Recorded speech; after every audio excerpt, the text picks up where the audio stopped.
Hey guys, Kuzo here, back with another stream. And throw up some links here.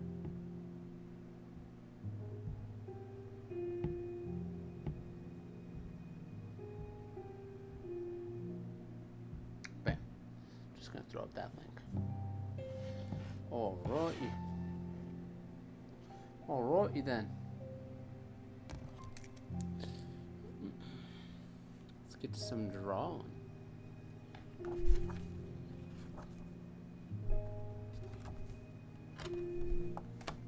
Some practices from earlier. Alright. Go ahead and throw this up here.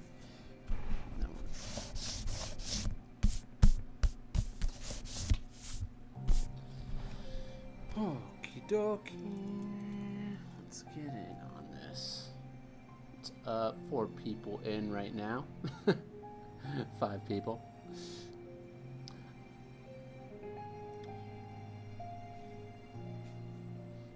Alright, I'm gonna get some drawing while people are rolling in.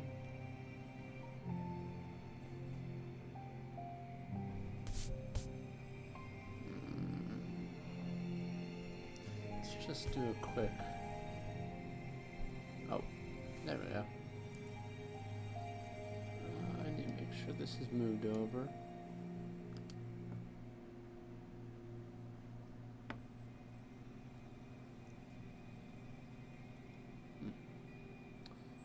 Hey, what's up, everyone? The comments are coming in a little late there for me. Hey, what's up? What's up? Alright, let's, start in the middle here.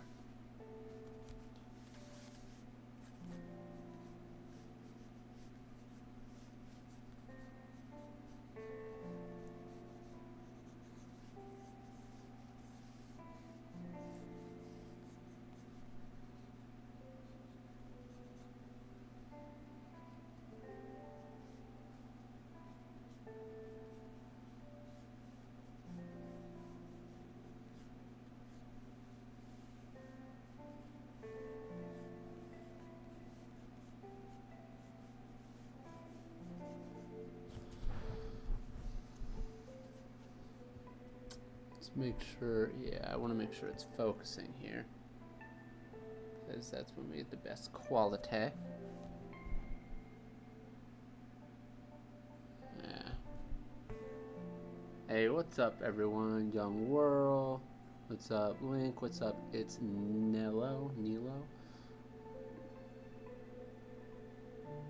What's up, Damien? What's up, Sleepy Mushroom? What's up, Mori? More. What's up, Ghost Coffee? What's up, Aubrey? Good to see everyone rolling in.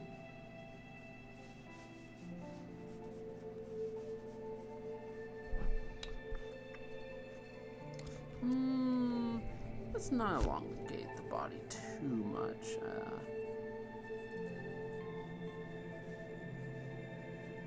I do want that natural pose, that nice gesture pushing out here.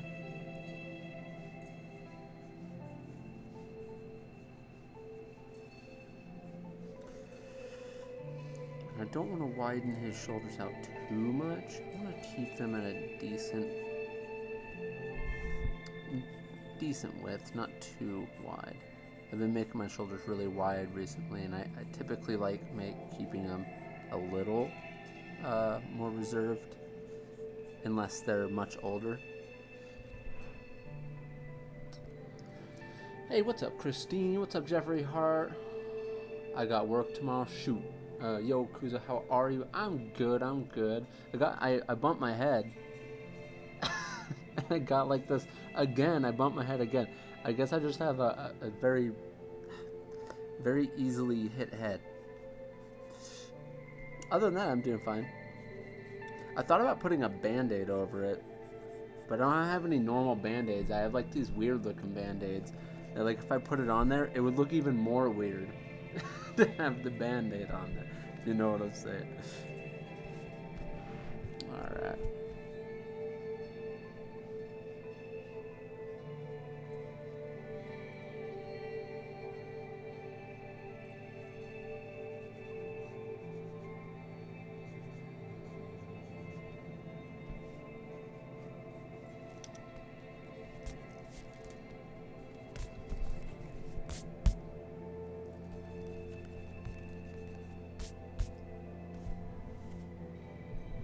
sure we got the focus on there. Hopefully it's doing all right.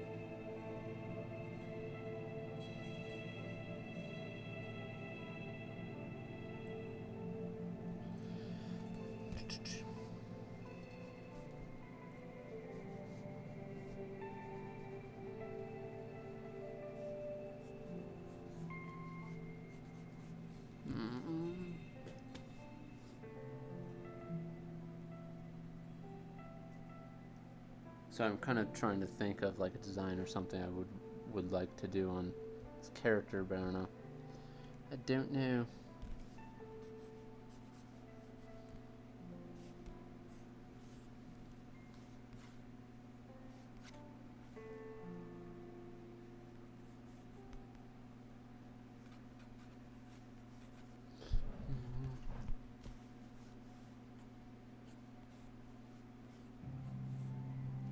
I don't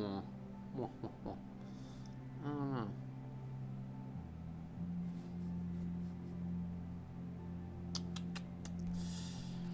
Figure out his hair. I've been thinking about like long hair, short hair. I'm not sure.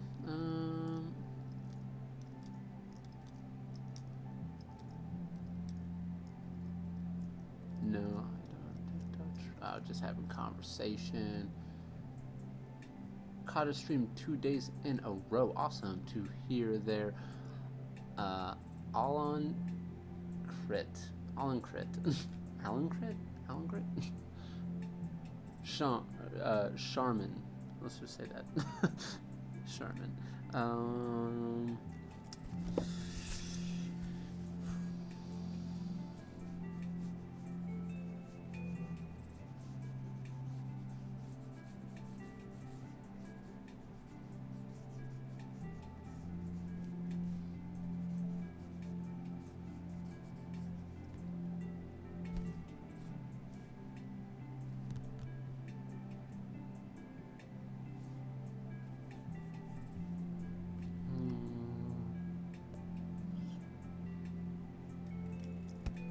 Now I feel like his head's a little bit big compared to his body because I shortened up the body here, and then I made the shoulders smaller like I was talking about when we first started the stream.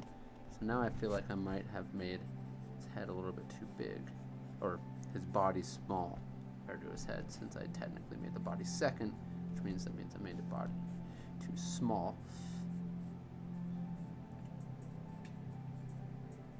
Because which came first, the chicken or the egg, man?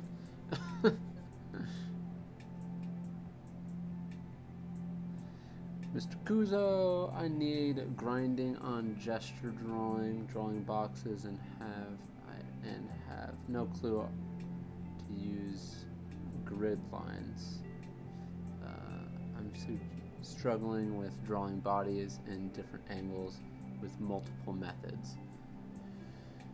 Yeah, you want to kind of settle on a specific method that you try to use to go over. So if I've switched between several different methods of doing my torso here with this part and this part of the body, if I switched between different methods of doing it, it would confuse me. And that's even just me. So if you're beginning, it's going to confuse you a lot more.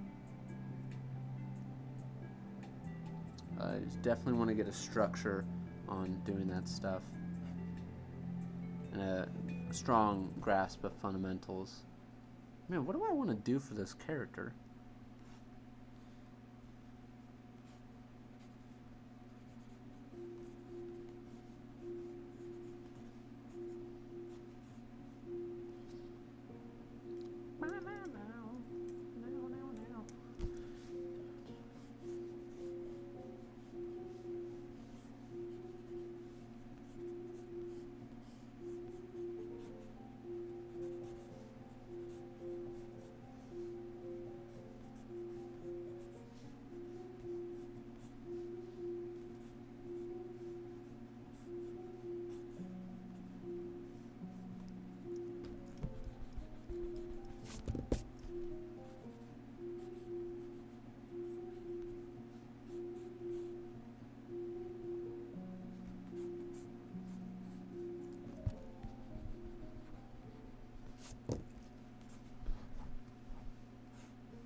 try not to get too attached to that anatomy once again. Every time I do this, I get a little bit too attached to the anatomy and want to have him shirtless.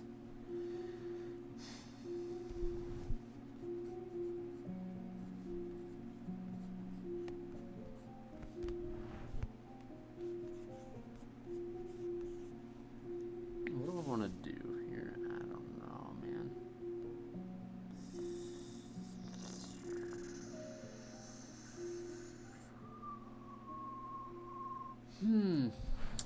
Let's bring him down here.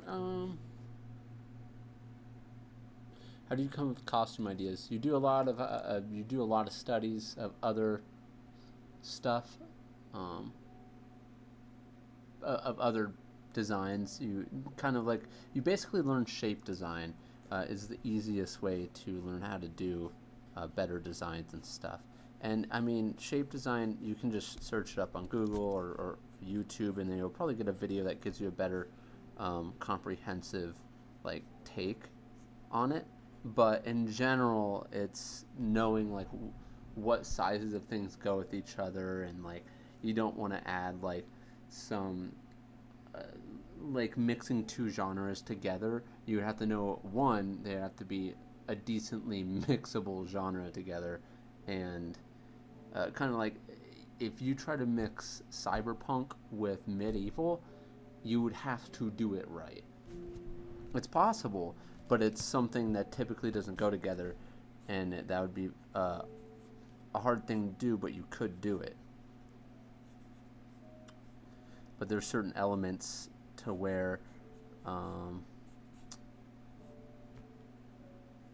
like certain genres you would use less of other things. Like for example, you wouldn't go ahead and put a zipper in a Dark Ages series typically, because zippers didn't really exist back then. There was a time period where they started coming into existence, but it depends on what time period. But in general, they used more belt buckles and ropes and stuff like that back then. They didn't use as much zippers. And if they did, they were a little bit more bulky. It's kind of like stuff like that. That and shape design, really.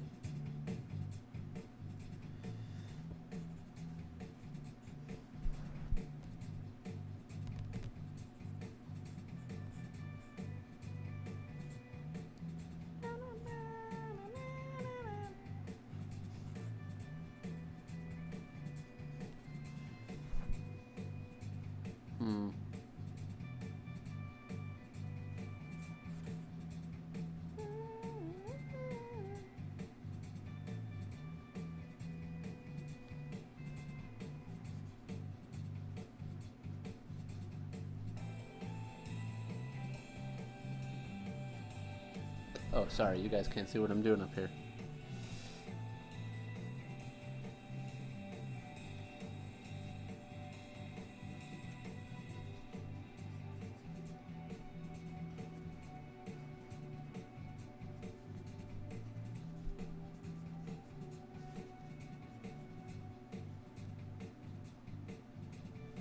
Ugh.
Hey, what's up, everyone? Got 74 people and 47 likes. How are you? Says someone to someone else. Sorry, that's to someone else.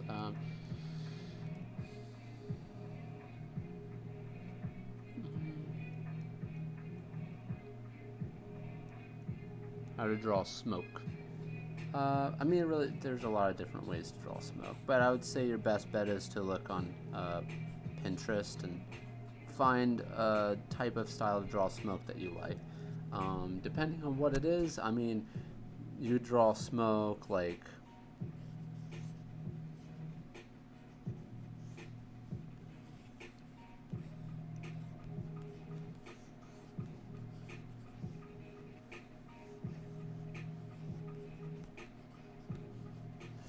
really depends, because then there's people who go a little looser with it and they do other stuff, and this looks almost more like a mushroom cloud. Then you got, like, you know, moving smoke like this, kind of comes inward, stuff like that. It really depends on what you're trying to go for, but there's different styles of doing it, and I would say definitely just go ahead and like how to draw smoke on Pinterest. Then you could have like a type of mouth sucking device and do something like this even, and that's my microphone shadow there. We're supposed to be down here anyways. Do not judge me. All right, let's do like a big glove thing here.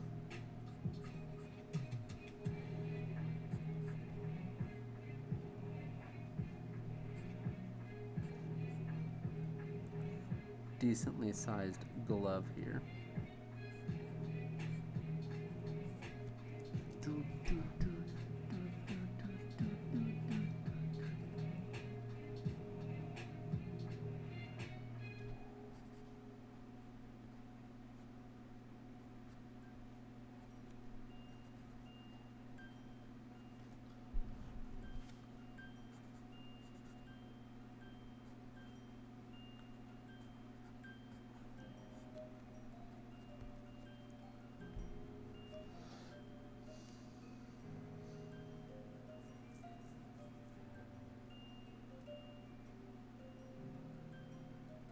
Could you do an art review in the future? Maybe, possibly.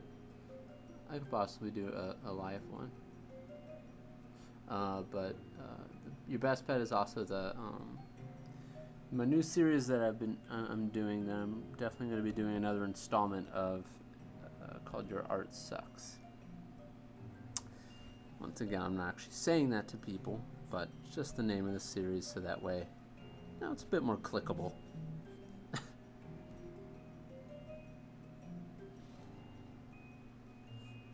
Alright. Oh, you guys can't see that. What are we going to do with the pants here?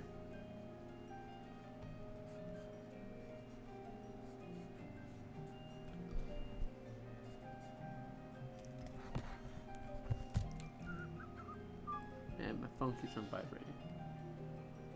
I'm going to take it off vibrate. Put on silent. You people.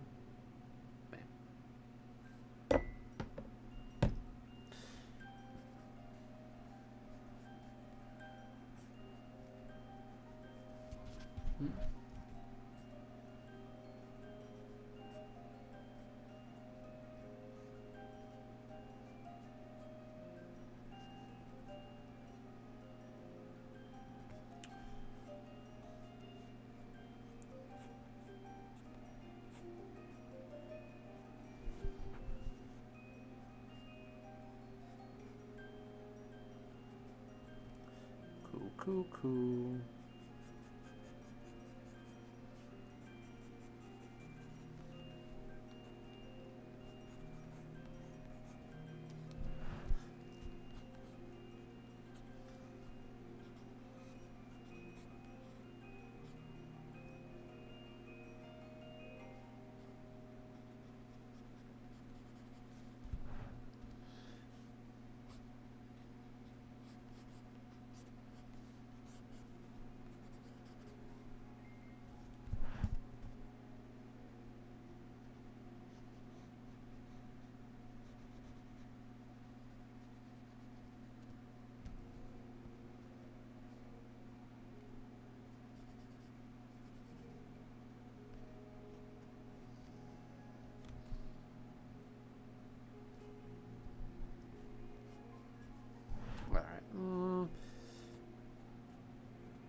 Zipper.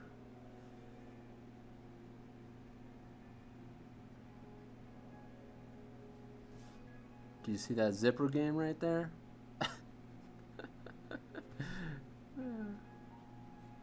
We do like a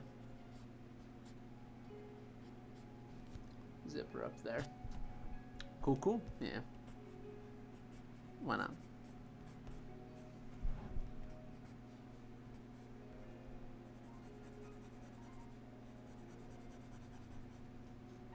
Wonder if maybe there should be a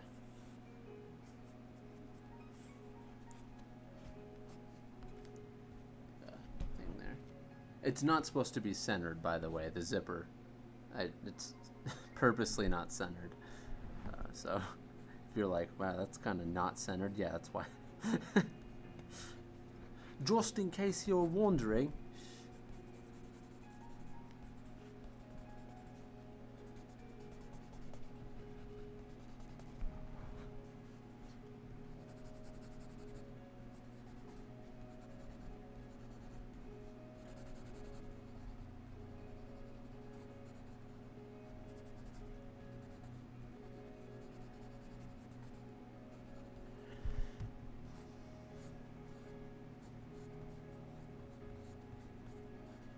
My lines are getting a little thick. Yeah, that's fine. That's fun. Just for a quick little design in the beginning. What did that take us? Like 23 minutes? Goodness gracious. 91 people in here.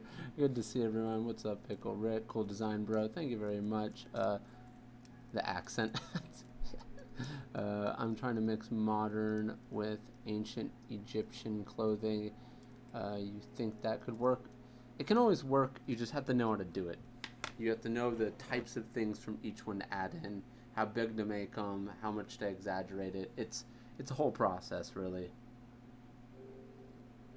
But not doing it right can result in things that just don't look good together. They just kind of look off. Alright, let's do something. What we gonna do?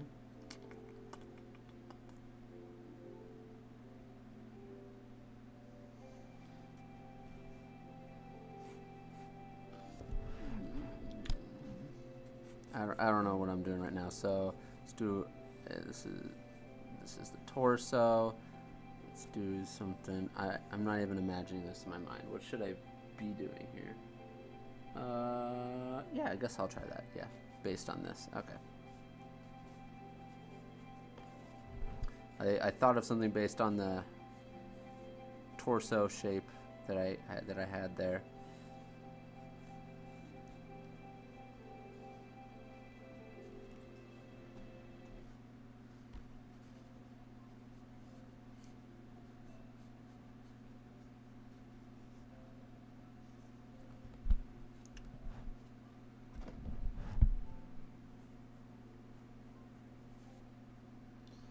How do you draw shoes? I mean, it's not like I'm an expert on shoes, but I would say your best bet is literally picking up one of your own shoes or literally look up shoes and then try to draw them. Because there's a lot that kind of... Oh, I started drawing a shoe on this guy. There's a lot that kind of goes in to drawing a shoe in the fact that you got the sole, you got the... the part around the ankle, you got the whole toe part, which is different on different shoes, and then on top of that you got the laces.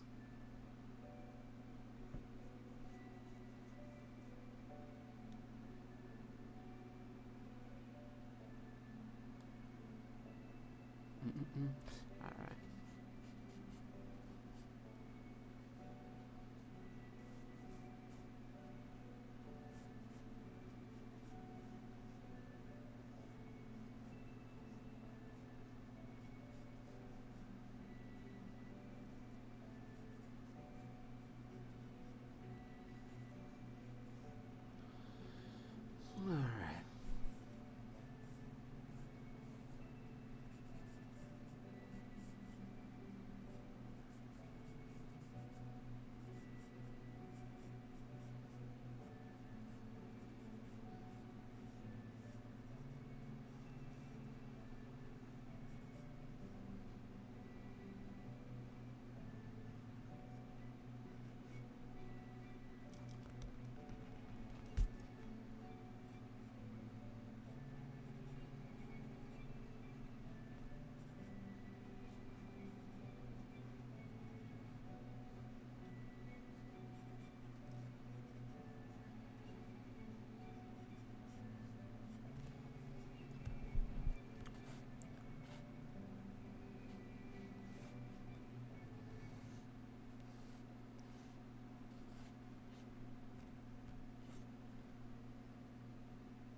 Art is therapy. It can be.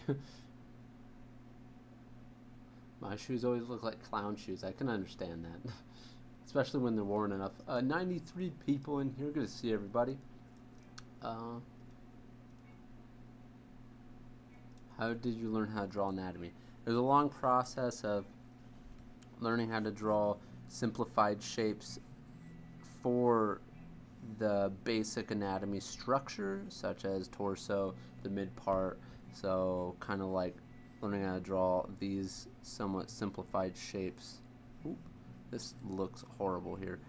These simplified shapes for, you know, the whole torso and hip area. Let me clean this up. And then from there, eventually you're going to be able to build off of those types of things and put other simplified shapes down for the rest of the body. And from here, if you know how to draw these in perspective, the rest of it, once you learn how to put these simplified shapes in, you're able to eventually learn how to put the anatomy on top of this stuff.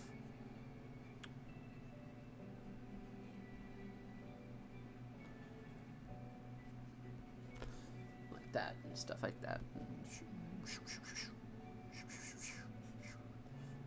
It's so small that it's going to be kind of weird trying to do like the anatomy of the arm, but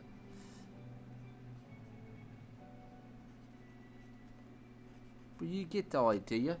That's how I learn anatomy over time, because this stuff is, and same with foreshortening. I think I saw someone say foreshortening. Foreshortening has a lot to do with perspective and knowing how to overlap shapes properly. You'd be like, you might think to yourself, how does it have anything to specifically do with perspective? But literally overlapping and anatomy and all that stuff is, it's overlapping with perspective and form. You're not going to have a very easy time doing foreshortening if you don't really understand form too much.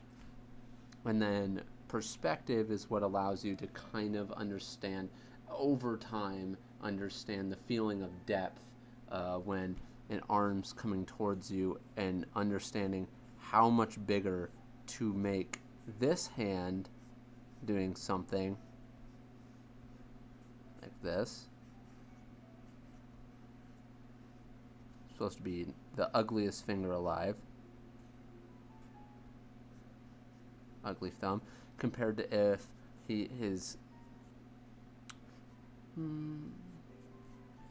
torso is like this or something. Here's the neck, and let's say he has this other hand over here. Knowing how big to make this compared to the other thing. There's no specific measurements you can do for this. I mean, yeah, I'm sure there's some scientific method that they could bring around, which would be the dumbest thing to try to actually measure out. It's more of a feel thing over time of practicing these shapes and perspective and form. And that goes for foreshortening, that goes for anatomy and everything. Hand there, there's the arm coming towards us, and there. And I mean, that looks decently realistic. This hand could even be smaller. Not realistic, but you know, it looks decently right. It doesn't look like it's completely out of place there. This hand definitely could be smaller. I should have taken a step back and kind of looked at the whole thing, but it's still quite a bit bigger than this hand, and it's something that you have to feel out over time.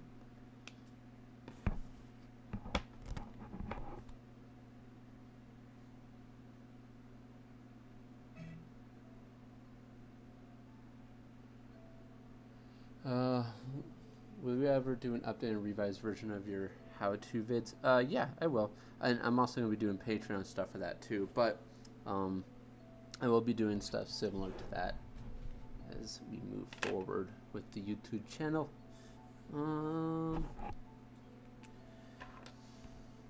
So let's go ahead and do this one. So, for example, my knowledge of being able to put something in perspective is definitely more superior than what I could have done a few years ago, even though I found myself lacking in some other areas because I stopped practicing those areas. But as for basic shapes, I ended up learning how to draw a lot of this stuff in perspective really easily, but I lost some of my ability to draw clothing really fluently. A lot of different clothing and some some hairstyles and chunks of hair. So I ended up trying to focus a little bit more on cleaning up some of my style as well, which I'm still doing, as well as learn a little bit more about clothing. It's helped a lot in the past week and a half.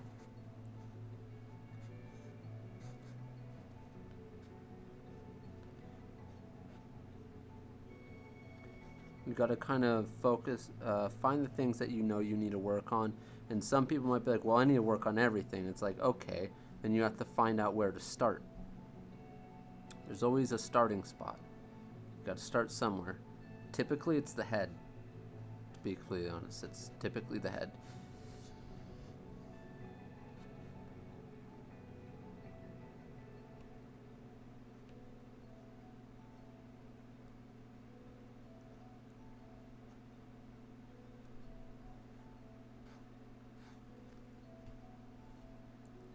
There we go.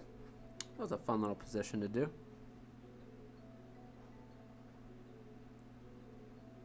Now, if I were to do like the actual anatomy to this, I don't know the full anatomy on this side of the body. I know it from the front, but I don't know the complete side and back. I know a muscle comes from...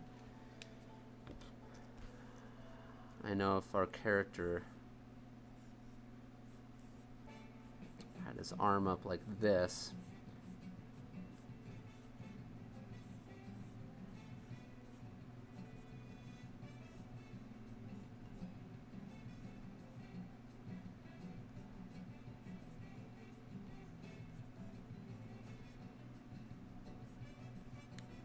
I know that once this comes this way, we have these guys. But I do know there's one muscle that comes around, and I don't know exactly where it connects over here or what it does. And I actually have reference stuff to study it. I just haven't gone ahead and studied it. Which, by the way, this is definitely a little bit too far over.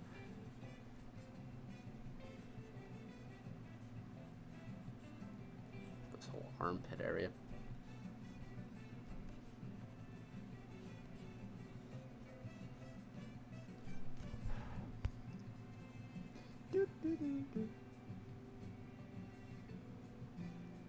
I almost forgot to like the video. What's wrong? I know. What's wrong with you, Pickle Rick? It's always you. No, get it.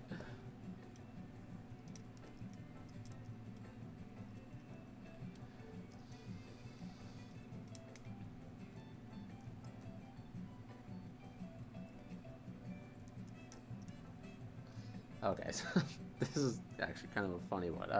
How do you do studies?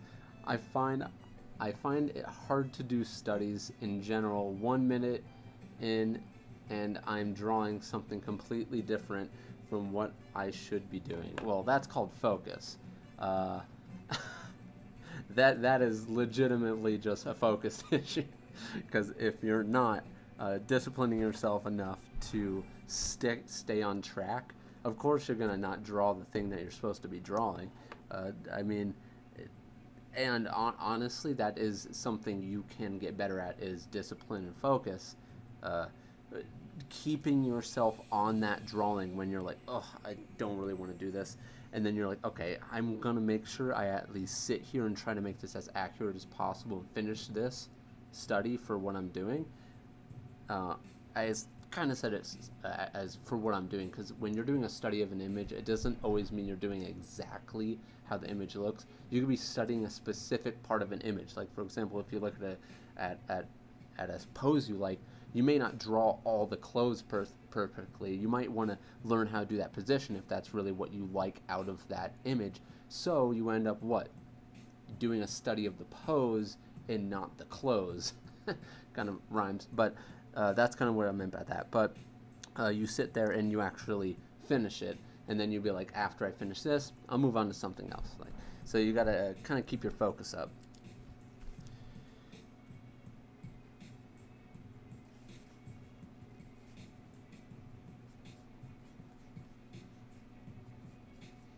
And believe me, I know it's not easy, okay? No one ever said any of this was easy. And I need to focus on not doing that with my lines and being more accurate with my lines.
Can you show how you draw female anatomy? Basic rundown is smaller torso,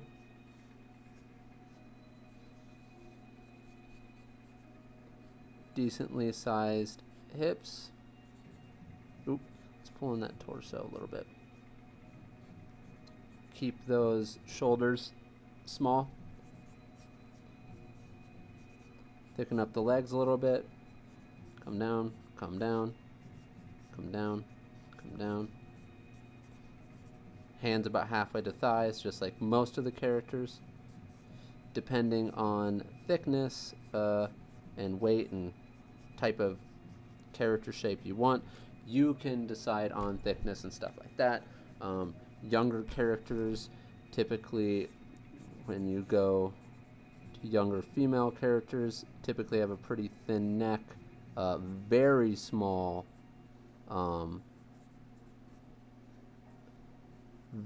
torso. Come in, they typically do that almost hourglass shape there. But general rule to keep in mind is that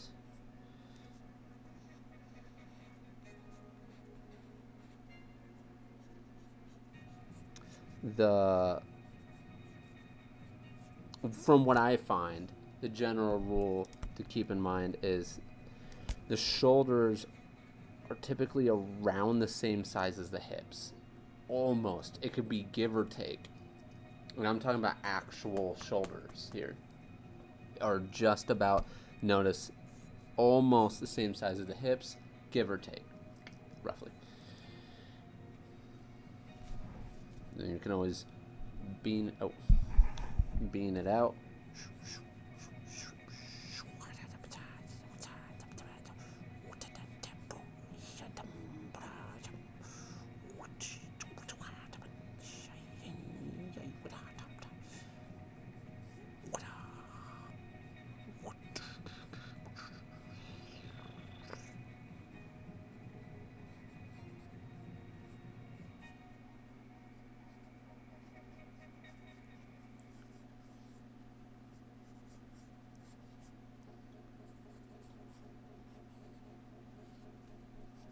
That's a nice little fast different pose for you. Oh, sorry. Almost off the screen.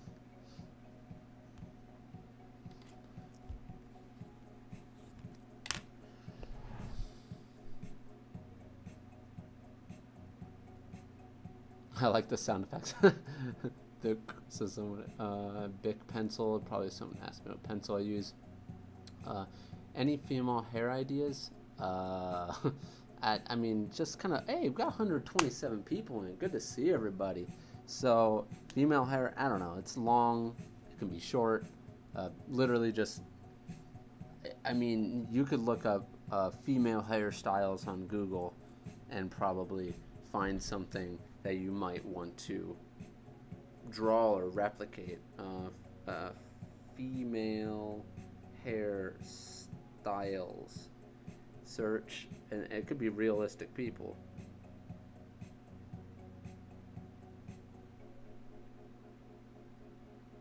Sorry, I got an email. Actually, some decent ones here. And you can also just go onto Pinterest and save a bunch of female images of anime characters and with really cool hair, and that can go about it. If you're talking about like crazy original hair, that's literally shape design wise. You can go crazy different ways with that. Actually, this is kind of how I used to wear my hair.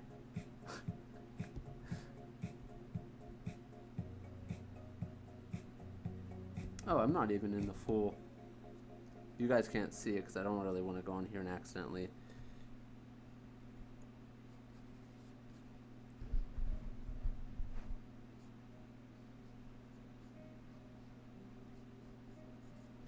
Now, you could also bring more fantasy elements to these realistic hairstyles as well.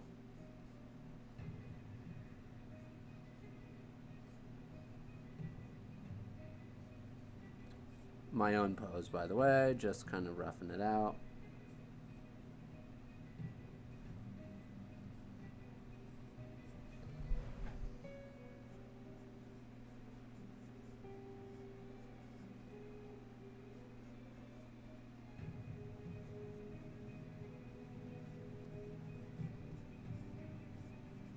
Anyways, I don't really care about the pose. I was going over here for hairstyle. So, this chick has her hair up right here, and it's up in like a bun thing right here.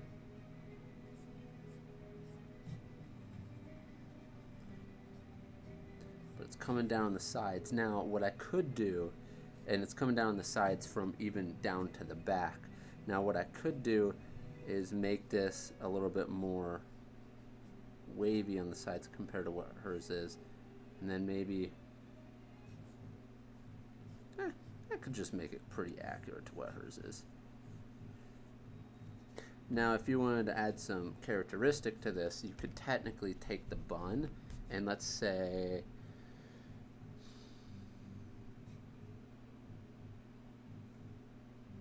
you can make it into some weird kind of shape, you know, swirl or something like that.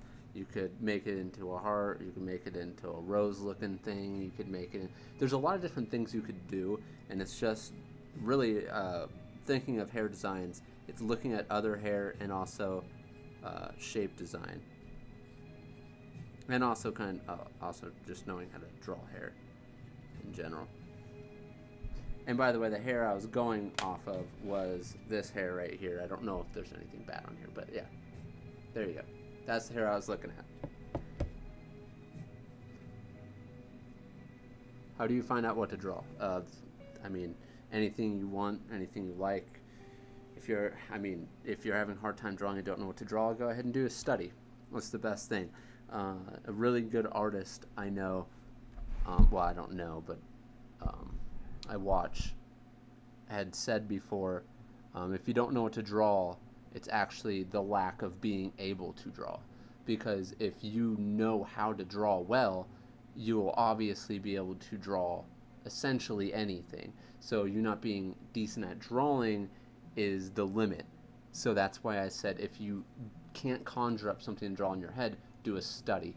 Because technically, you do know what to draw. Like sometimes you'll sit there and you'll be like, I don't know what to draw, but the truth is you might be a little bored, because you can't say I don't know what to draw, because you could literally just draw someone standing there. So you can go ahead and draw something.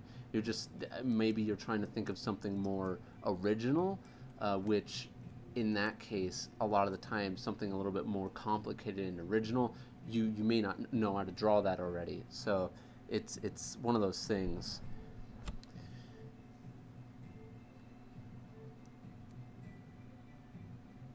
So I got a super chat there from Noel. Noel, hopefully I'm saying that right. Hines.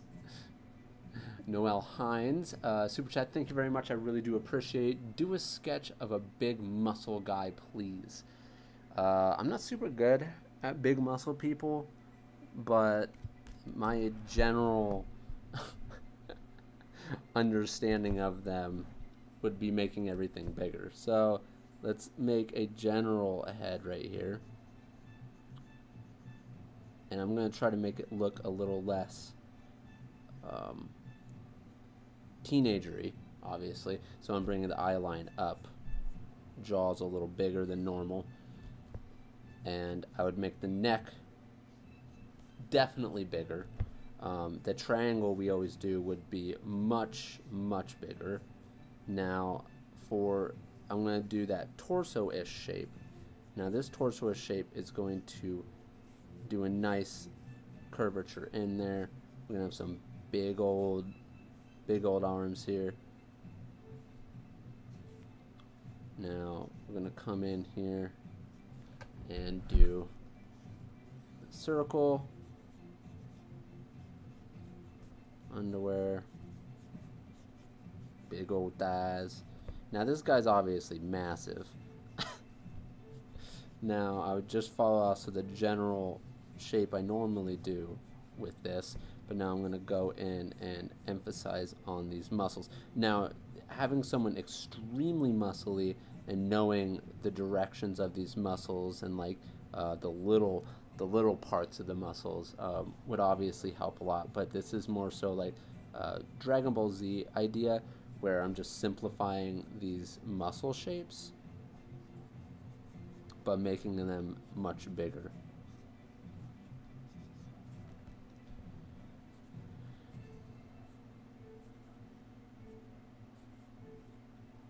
I know there's also another muscle around here with this arm. Ooh, I think I made this part of the arm too long, and I should pull this up, because I need to have the hand's still gonna land right around here.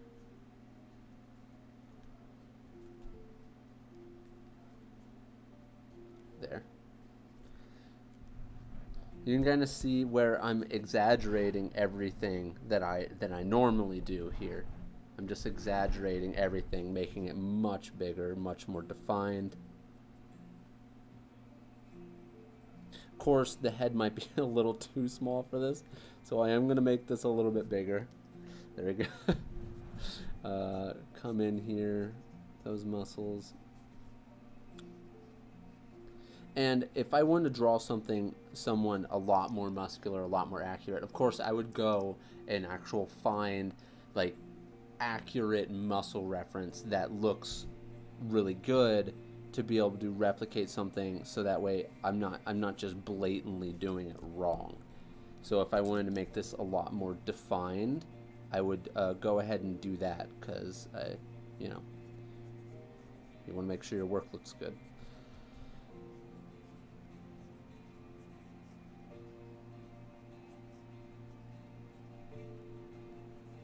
And I don't have to find someone in the position. That's the whole point of being able to know how to draw, look at a shape and be able to draw that shape in any perspective.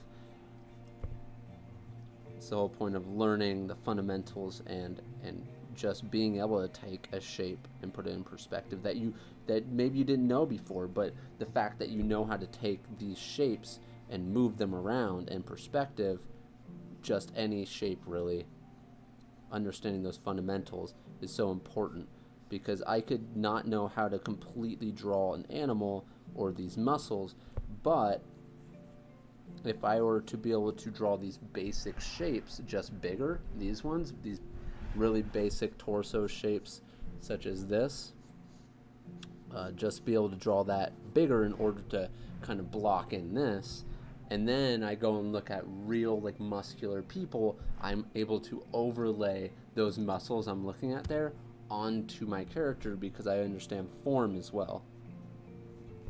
And like I said, it doesn't have to be in the same perspective. It just has to be something where I can be like, okay, that's what the arm's going to look like from the back, even if it's coming at you per se like this.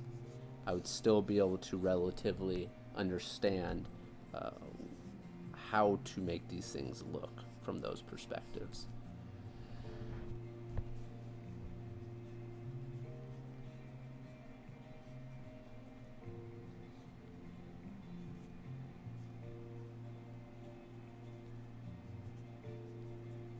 There's a relatively, well, very buff dude, just not as defined in some areas. There we go.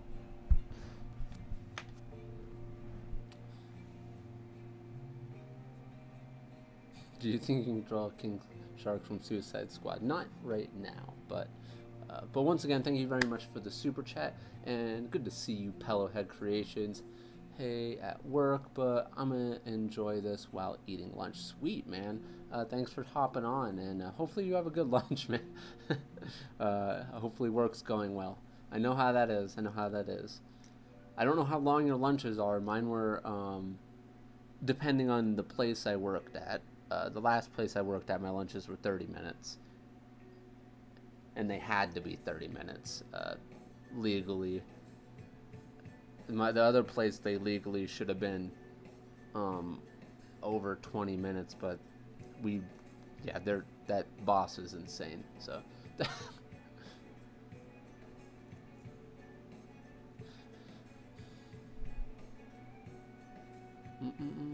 What advice do you have for someone who is feeling stuck at art and doesn't know what to study next? I have been studying perspective for the past month and think I have gotten to a good point.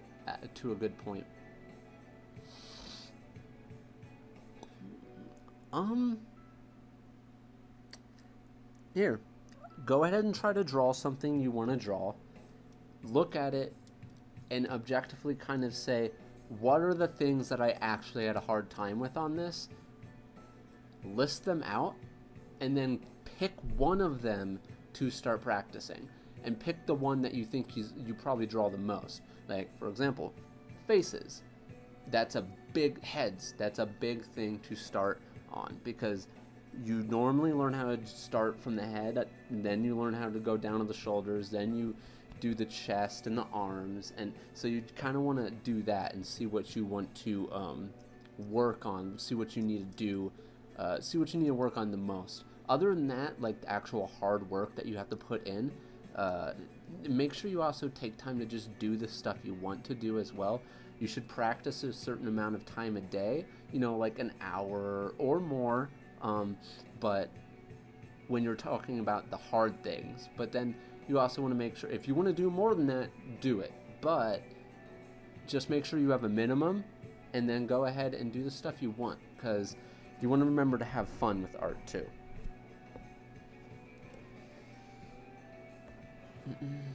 And honestly, sometimes that's the things that I miss. I end up missing. And so I have a lot of determination in me, and I used to have even more. Now I just have a lot of dedication. And I spend a lot of time practicing. And sometimes I find myself feeling lost and feeling like there's an enjoyment that I'm missing. And you know what helps me with that? For me specifically, what helps me is breaking out of everything I just kind of was practicing and just specifically trying to think of cool things and then going ahead and drawing those designs. That's me, at least, because I really enjoy creating random character designs, and sometimes that's why you see those things from me. You see completely random character designs. It's me letting my imagination go instead of being so held down. And but there are times you need to feel held down. There's times you need to ground yourself down to a specific, practicing something specific. Because also, here's another weird thing. If you're sitting there practicing random things all the time, you'll find even if those random things sometimes turn out to look good, you'll go to draw something specific and you won't be able to draw it. Why? Because you spent too much time being free and not knowing how to harness your skill down to one thing, such as drawing random positions that look cool, and then you go to try to draw something more simple, just someone just standing there, and then it becomes difficult for you.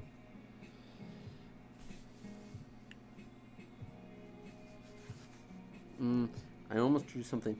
So one of the things that always bring me back down when I'm having a hard time getting a position is I almost want to draw something without putting down some sort of, let's get that focused, some sort of guide, some sort of perspective. Okay, so I'm gonna have the pole. Let's have the pole down here. I wanted to draw someone sitting on a pole. Let's maybe have a 2-point perspective, but it's kind of going like this. So that means we got this, and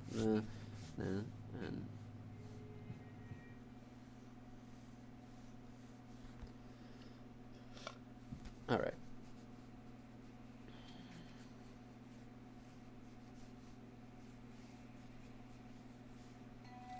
That's totally wrong.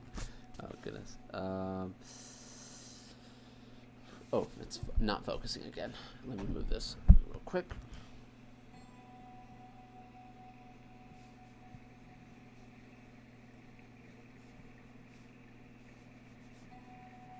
So I know that the feet are going here. So that means if the feet are going there,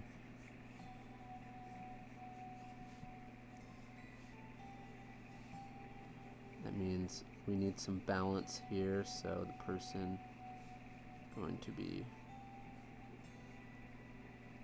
pulling themselves forward. Here's their hips. This is a leg here. Let's pull this forward a little bit.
Maybe I'll do this.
Sorry I got quiet there. I was really trying to focus on this.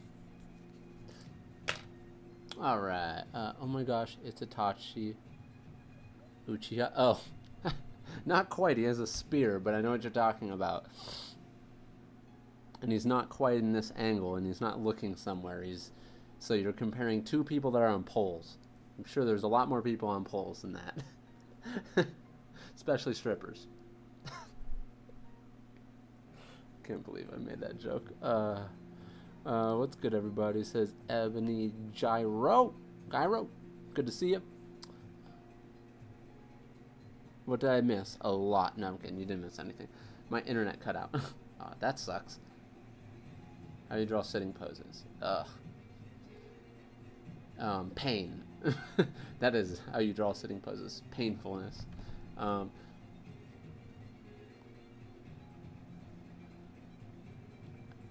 think two people said it's Itachi pose. It's such a weird thing to try to say that, like, Itachi is the only person that's ever sat on a pole.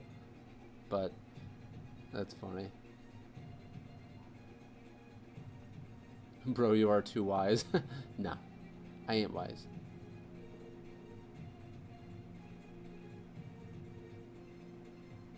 Did you get annoyed when someone has the same drawing style as you? No. No.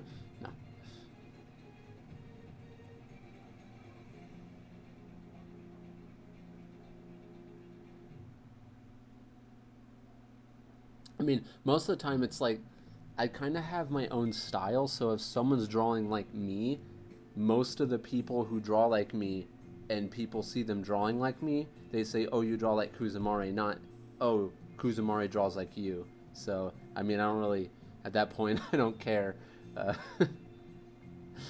You know?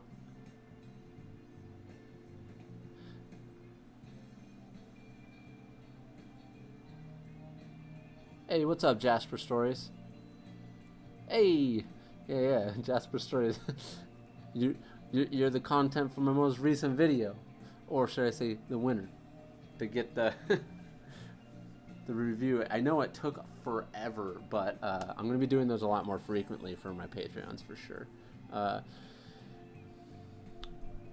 Oh, drawing people and sitting in chairs is my biggest fear. Oh, I know. I know how you feel. So actually,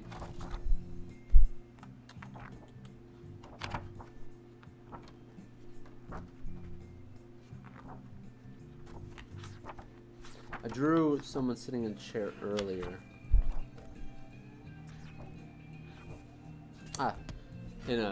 This right there. Look, obviously they're sitting in it differently, but yeah, no, I feel you. It's not the best. Alright. I think I might go ahead and hey, you got 143 people in here. Good to see everybody. We got 132 likes currently. Good to see it. Good to see it. I think I'm going to go ahead and not actually put anything on this character and just go over the anatomy here, because this is one of those poses that I think going over the anatomy for me is going to be a good thing instead of putting clothes on him, because this one was the reason why I got so quiet when I was doing it, because I was really trying to think. I typically mess up on these poses and I do something wrong. I'm sure there's something wrong here still, but this is my way of kind of mapping it out for myself. Now, if I were to map this out for myself and it was correct and I decided to do it again, try to replicate the same thing, that would be called repeating, you know, proper practice, repetition, and I would memorize it. No longer would I be afraid. If I did it correctly and then I did it correctly again, and then I did it correctly again, and then all of a sudden I'm starting to memorize it, and then I also revisit it, you know, a few days later, a few hours later, a week later, just keep on revisiting it.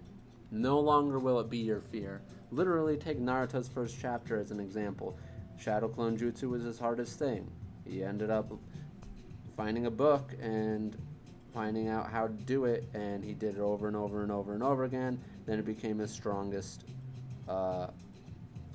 his strongest jutsu, the jutsu he is known for. And I know it's an anime, but literally that's how life is. You don't know how to do something, you learn how to do it a little bit, you improve on it, you do it again. Oh wow, and maybe you improve on it some more, you do that again, then you get it down to the point where you're actually really confident at it, then you keep on doing it, and all of a sudden you memorize it.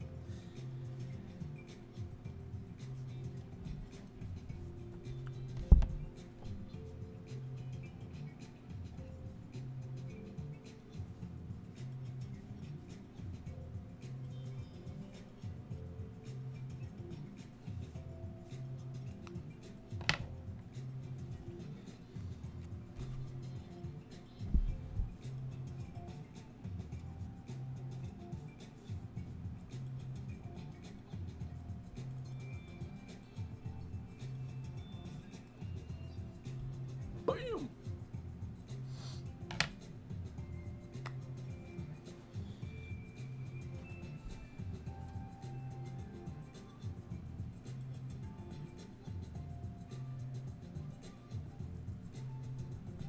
How do you draw a person's back with the head? It's difficult for me.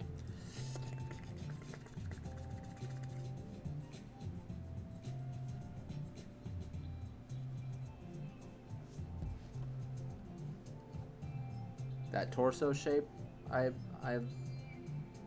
harped on.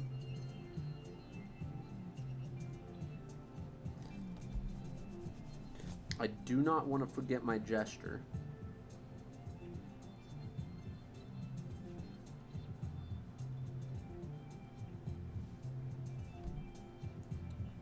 The neck, kind of going forward a little bit. Of course, I'm doing this from like a slight above perspective.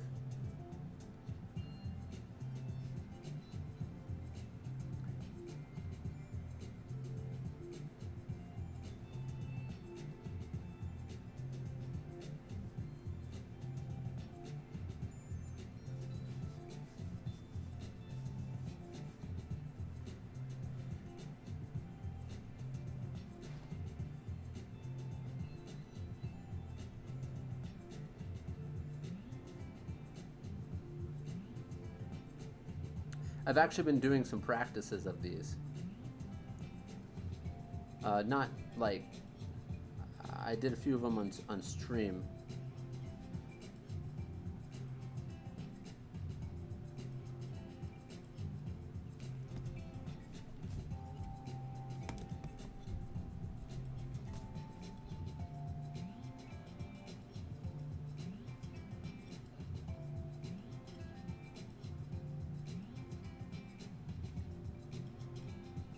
So the hands from the front, when they're just sitting next to their side, they're typically like this.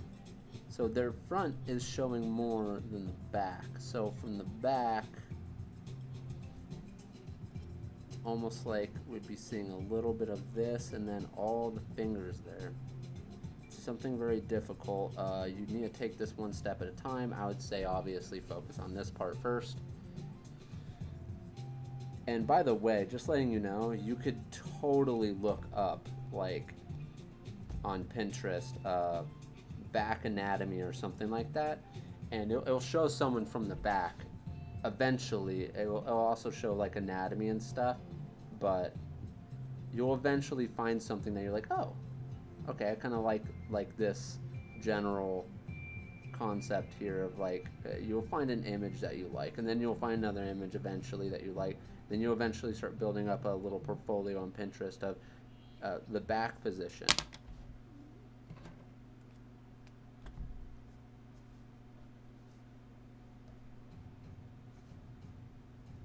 And I don't even know the back muscles all that well, to be completely honest. I need to learn them more in depth.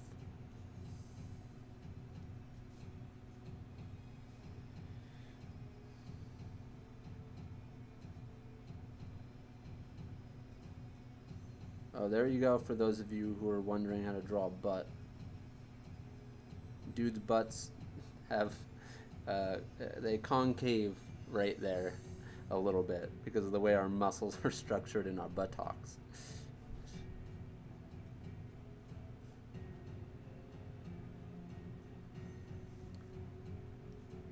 Dude, I remember when I was like 16 and I was trying to do a back position, and I remember just thinking this is literally impossible. I am never going to be able to figure this out. You'll eventually figure it out. It just, it takes time and a lot of effort. Just like math.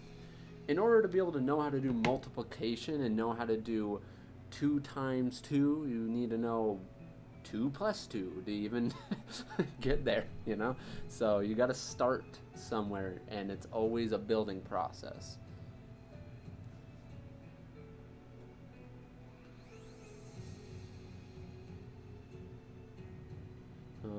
Do you think?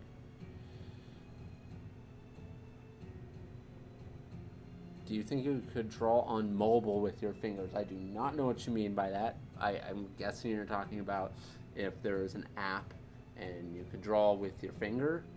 I mean, sure you could. I mean, I would say just draw on paper at that point. Just get a piece of paper and pencil and draw on that. Why would you draw on your phone with your finger out of everything you could get?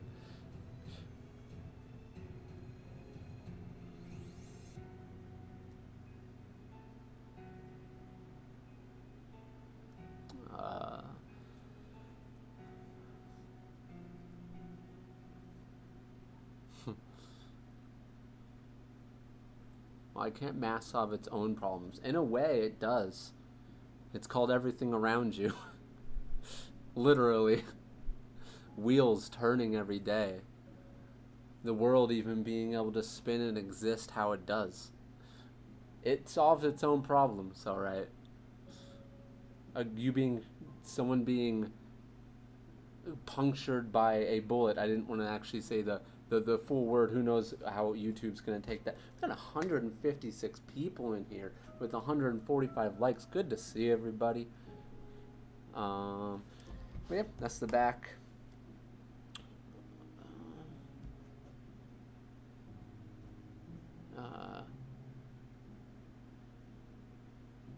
I think I'm drawing my abdomen too big, OMG. And that's a thing, by the way. You can be drawing something too big, not realizing you're drawing it too big, and when you know you're drawing it too big, and you're like, oh wow, I am drawing this too big, your mind thinks you're drawing it properly. Your mind has convinced you this is the size you should be drawing it, even though when you look at it, you know it's too big or too small. So guess what you have to consciously do to yourself? You have to break that part of your mind. You have to break away what your mind is telling you is correct, and you have to go and consciously be like, I've been drawing this too big. Okay, I am purposely going to draw this small, purposefully, and try to make myself feel uncomfortable and draw it smaller than my mind thinks it should be. And then all of a sudden, you might draw it too small, or you actually might draw it just small enough. And vice versa. If you're drawing something too small, maybe try to make it bigger. There was one big example that I can give where I was so frustrated. I was just like, I keep on drawing this too small. I don't understand. And I purposefully drew it too big. And I was just like, screw it. And I was going to draw it super big on purpose and like ridiculous.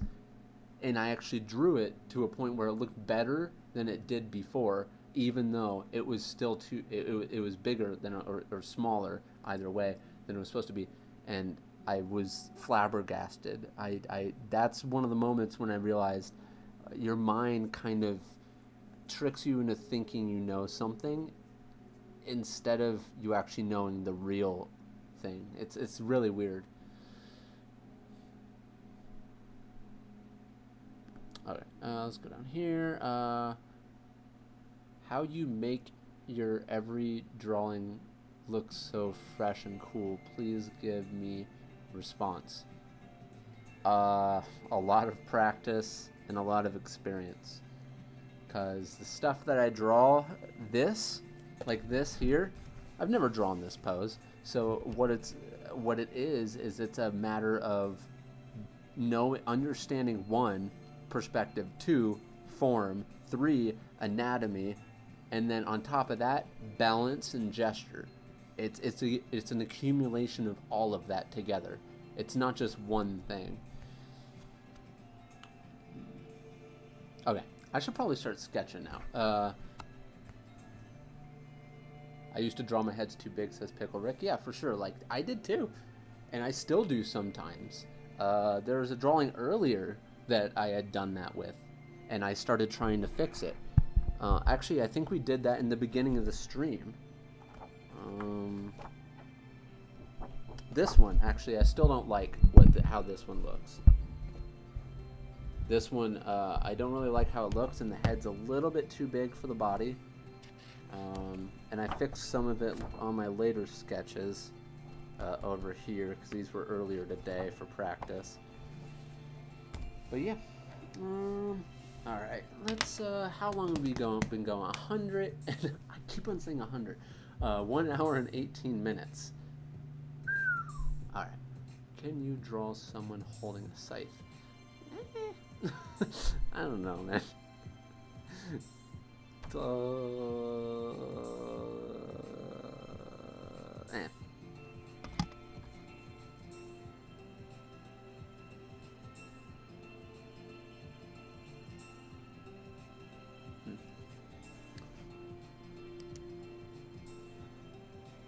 Maybe I shouldn't have clicked that.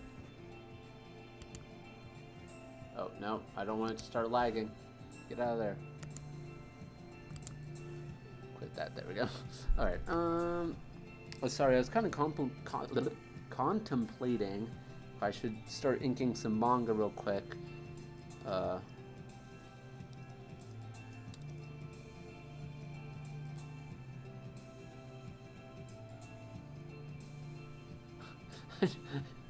I think I just read your comment. Yo Monte, I think I just read your one earlier that said, can you draw someone holding a scythe? I mean, there's so many different ways to hold a scythe.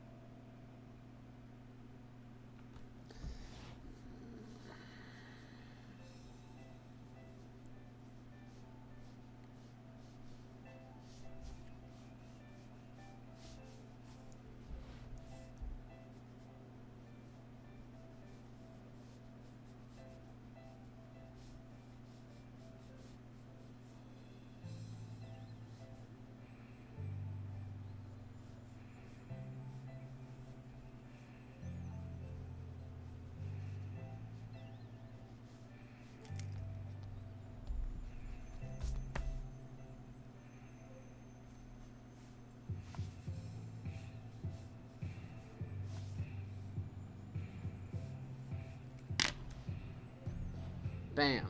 Someone's holding a scythe.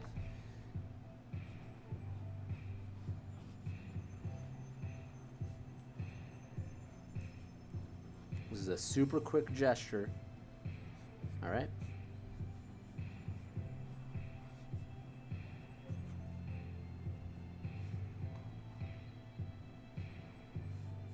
This is the other hand.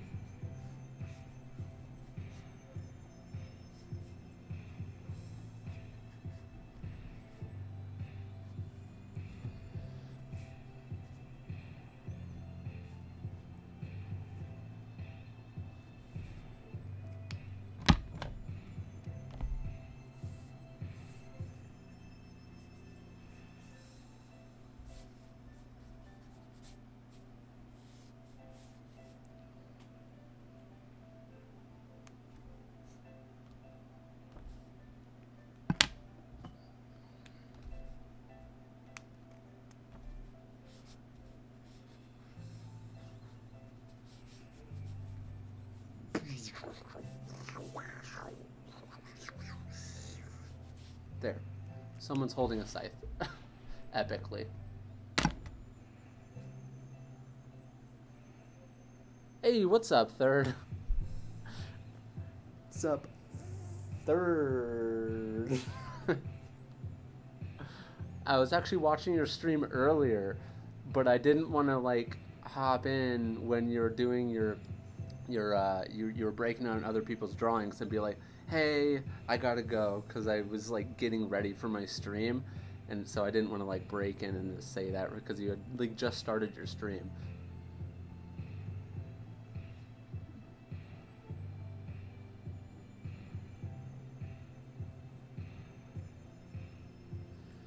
What YouTubers do you watch? I watch a lot of things about the UFC. Recently, I've been really into the UFC. Other than that, I watch some art videos here and there. I don't consistently watch any specific YouTuber anymore. I used to.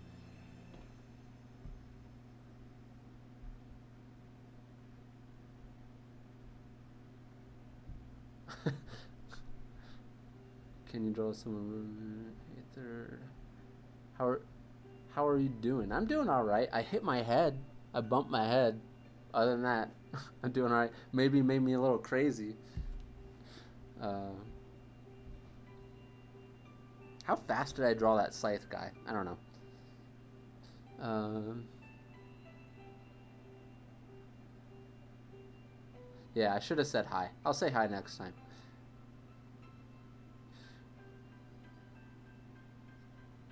How do I resolve my art block?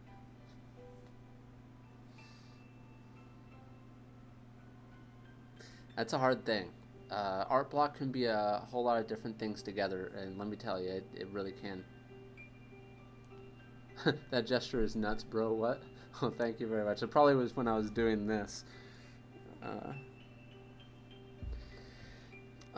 so honestly, art block can be so many different things. It can be you literally just having a session of slight depression in life, you not understanding something about yourself that you're disappointed in, you going through something in your life, you're hungry, maybe you're bored, you haven't been working out enough, haven't got enough vitamin D, you just aren't inspired in general, which means that's what art block technically is. But if you want to be professional, like it depends. There's so many things that it could be related to, and in fact, there's videos that actually talk about art block not even technically being a thing. It's art block isn't necessarily being art blocked. There are certain times when you're more inspired than others, and that's just how it is.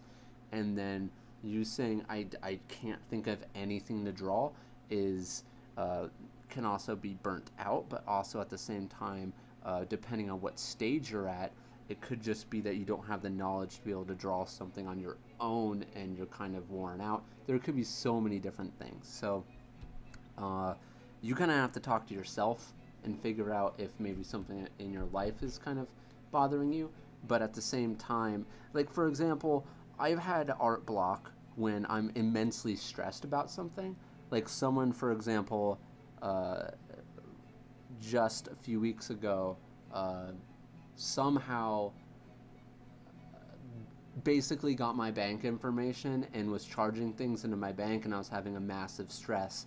And I took my time to write down my thoughts to get them out of my head, to get my worries out of my head and on paper.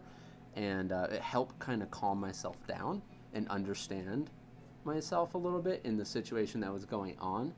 And I was able to resolve some of it. And yeah, I mean, some of it's still going on now, but basically yeah, I don't know. Art block is a whole thing on its own.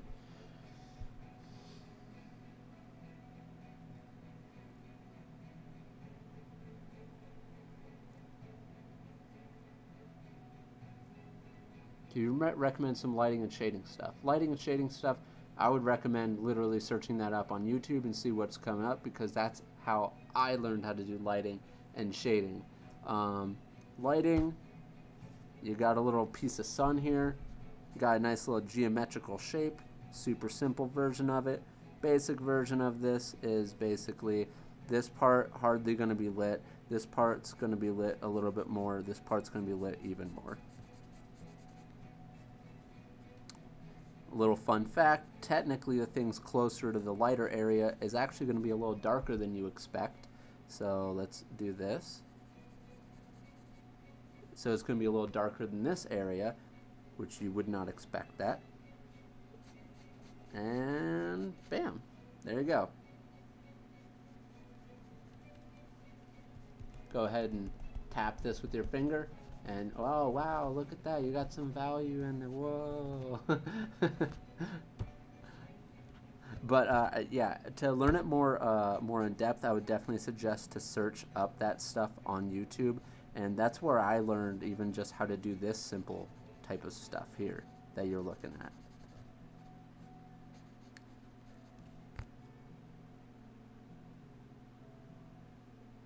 Lighting and shading becomes difficult on wrinkles. That is very true.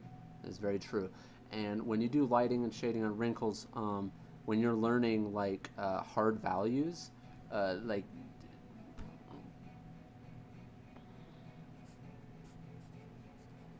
when you're learning hard values, I would suggest not to do subtle values. I would suggest to learn how to do some hard shades first, because if you try to do the subtle things where there's like okay, like look at me right now. There's a light coming from over there. There's a light coming from over here, and there's a light coming from up there. How are you going to figure that out when you're just starting? So you want to start with a hard light, one light, and it's lit pretty hardly.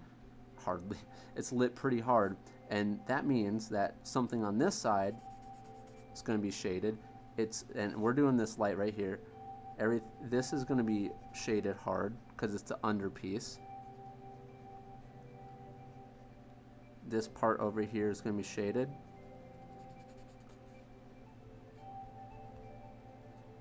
And we're not doing a whole lot of gradients right now. What we're trying to do is demonstrate a hard light to understand where the deepest part of shade would hit, or where the lightest part would hit, and then the deepest part of shade would come in.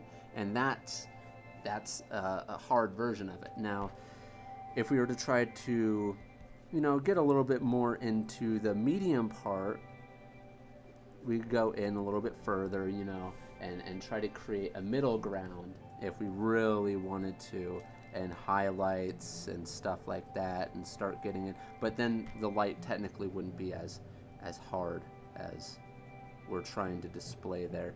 So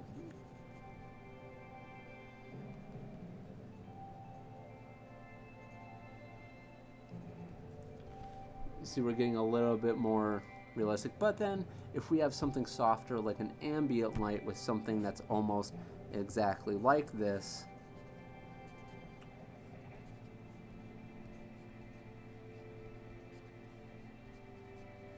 so if we do something almost exactly like this, and I probably should have done the lines a little bit less dark. If we went from the same direction, but the light wasn't so close, and we pulled it back, things would be a lot darker in general, and our shades would be much bigger.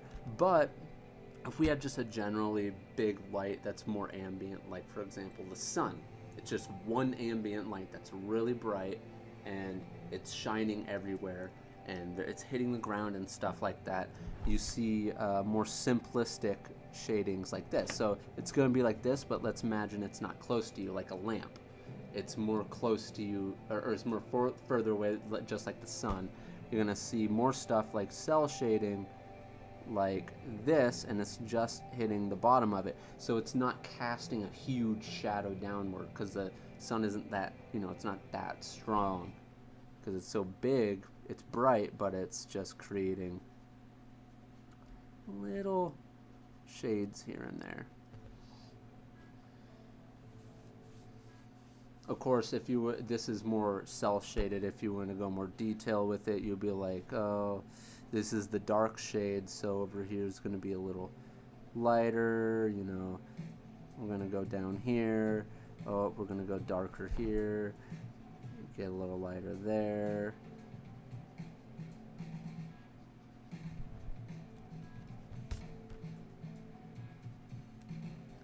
Highlights on top, get rid of that line. Like, there. Yeah. Anyways, I'm not gonna go into. Like I said, there's a lot more you can learn if you just search it up on YouTube than what I can necessarily show you right here and right now.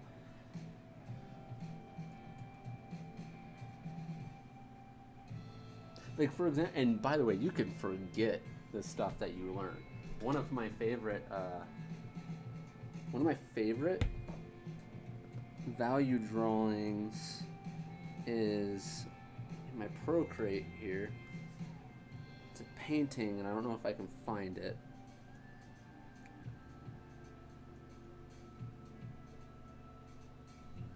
Or it's a study.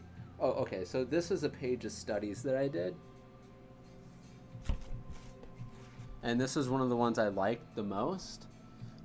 And I did a value study, essentially. But I can't do that right now because I've left it into the wind. I haven't done it in so long that I need to go ahead and actually do it again. Another value study.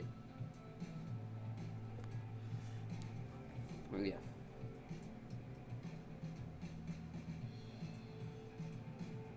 But learning how to do that value study stuff basically allowed me to learn how to paint like this.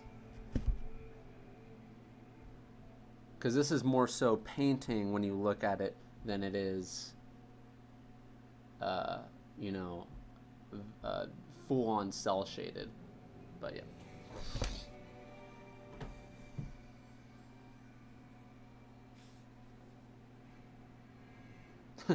What brush did you use for that value study? I should have seen that coming.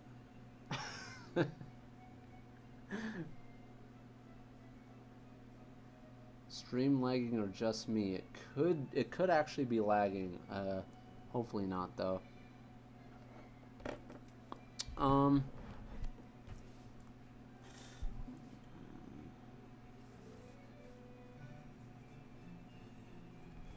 Let's draw something. Get out of here.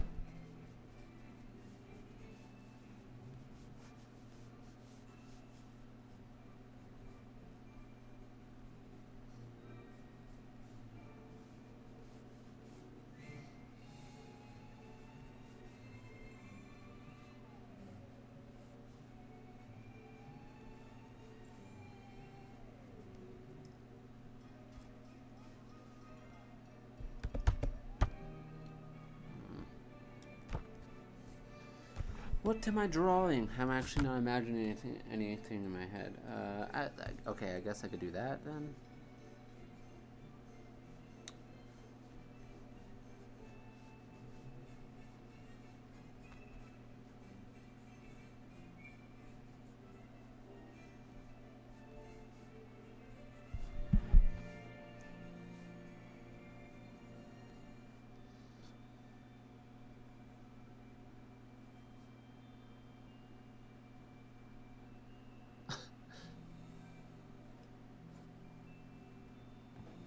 What you laughing at, Third?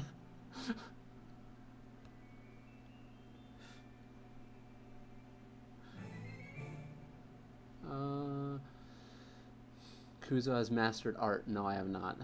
Please, arms. Oh, arms. For some reason, I thought you were saying ASMR. Arms. What? Okay, just be careful. It's gonna be like.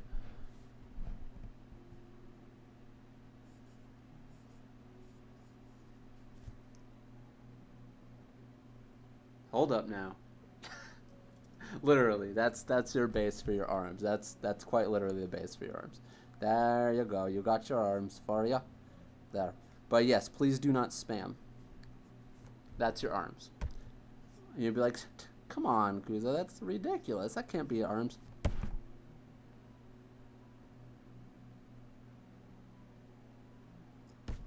There's your arm. Not joking. There you go. That's a really simplified version of an arm.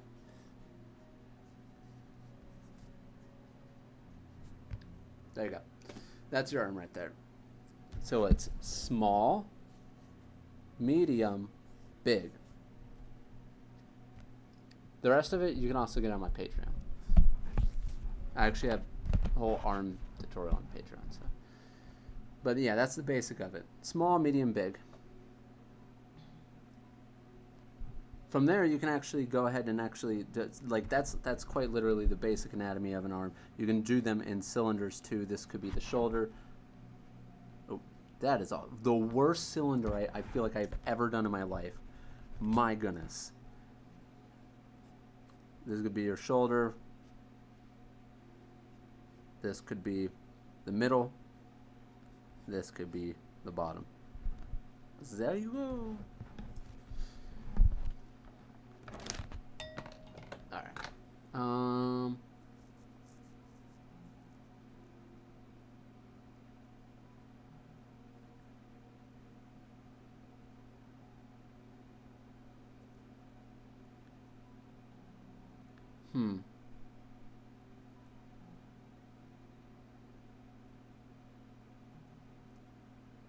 No, there's not. I do not feel like there's such a thing as mastering art per se. Oh, you were laughing about the okay, yeah, that makes sense that you're laughing about the brushes. Okay. By the way, just to let you know what brush it was.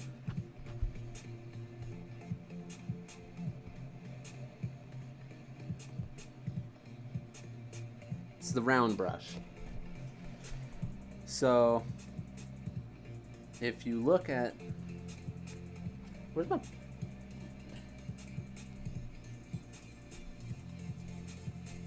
It is the round brush.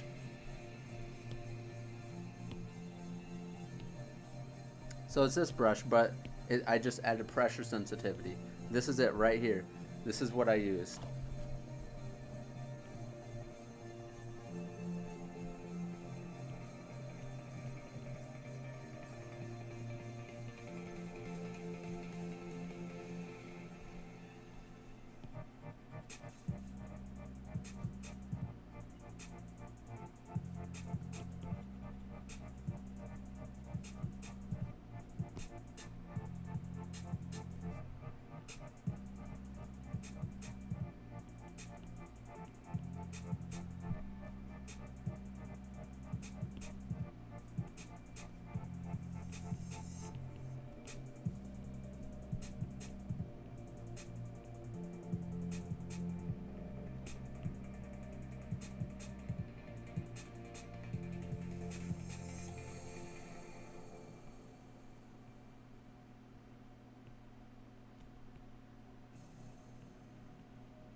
Oh, you guys can't see some of that.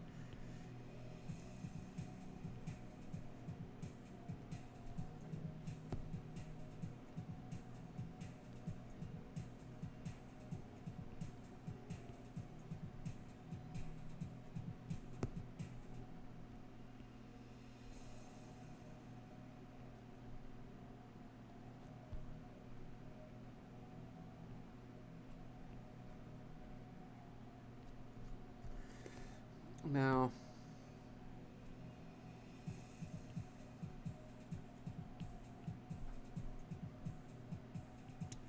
I'm running into some ambient light issues here.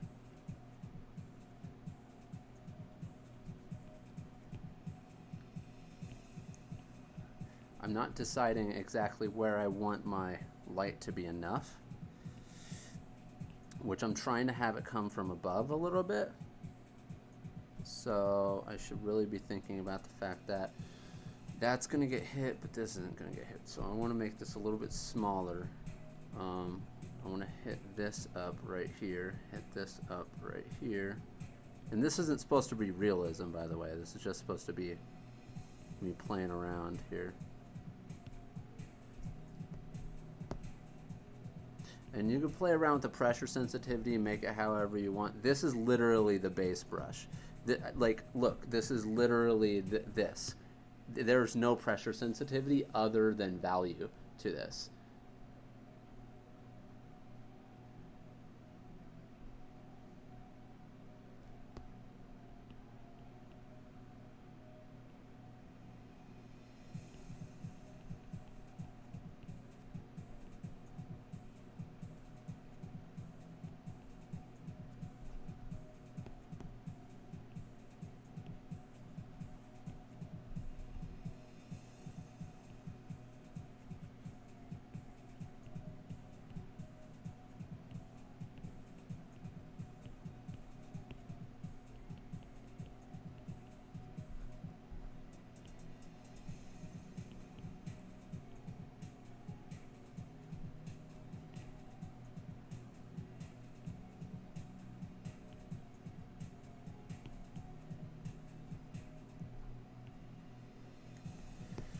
No, I kind of want to go in with some highlights here.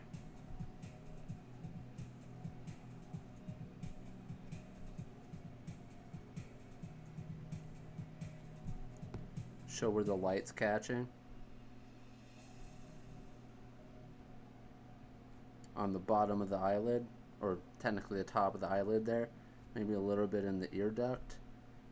Maybe some right here. Come up to the top of the eyelid, because it's going to catch on the top of the eyelid. Zoom out, maybe do like one on the top of the nose. Get the top over here.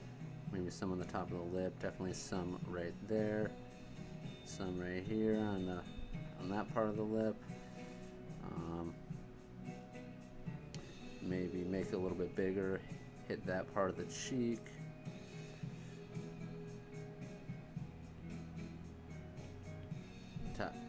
And I haven't painted in a while, but that's, yeah, that looks pretty bad, but I haven't really painted in a while.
There you go.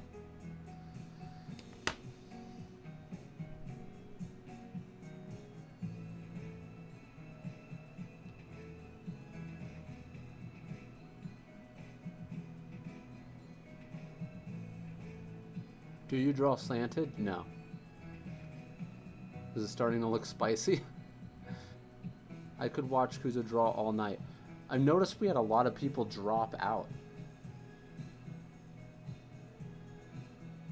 Exactly, yep, the people now are dropping. They really didn't want to see that painting stuff. Must go to sleep now. Oh, well, thank you for joining into the stream, ya boy Mohiman. Thank you for joining in. I'm glad you stuck around. Yeah, that dropped real fast, guys. Holy smokes. What happened there? People really did not like that. Maybe I should have zoomed out for it. I should have probably zoomed out for it too, but... yeah, come on, guys. Jeez. Just doing a little bit of painting. Hold on. Let's zoom out.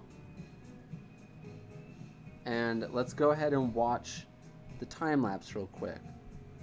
Let's see where no, not export it. Get out of here. I want to watch the time lapse in a good... there you go. There you go. That's the time lapse for you guys.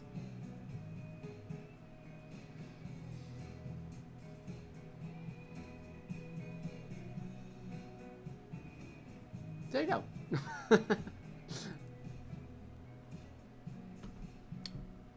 Anyway, let's zoom in a little bit.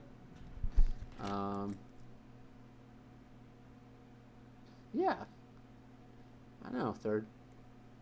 I know, dead sum animation. I know what's up with people leaving. Yeah. They want to watch you draw stuff they can copy. I mean, maybe. I mean, you guys haven't really seen me paint like that on stream. Ever, I don't think you've ever seen me paint.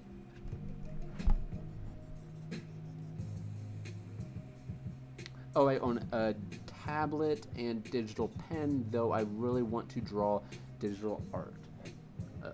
I hope I own a Maybe you don't own one yet, I guess.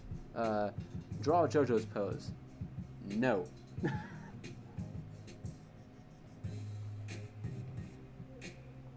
Actually, here's the deal.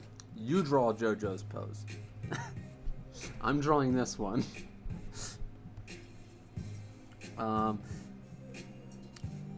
Maybe one day, though.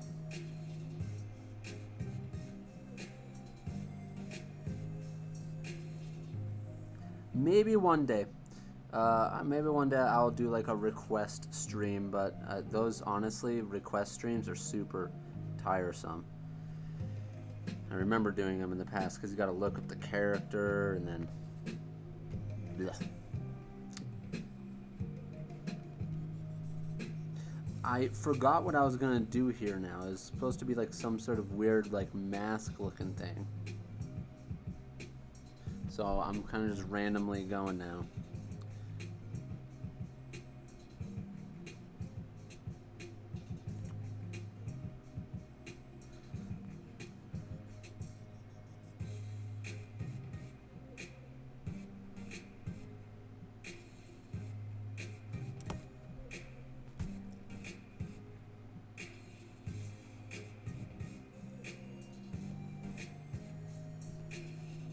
And they're supposed to be like crazy hair going up, and you're supposed to be a little bit more muscular.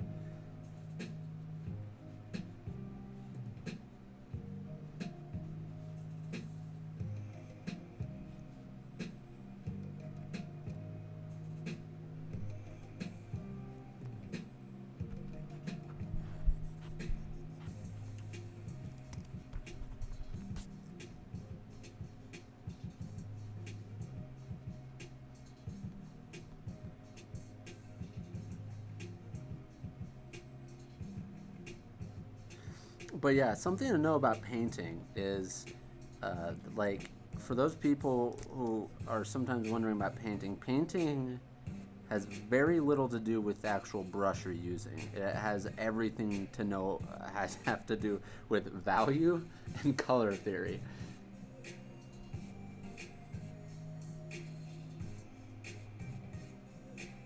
Like, notice that that brush was literally the default brush. So you know what that brush is?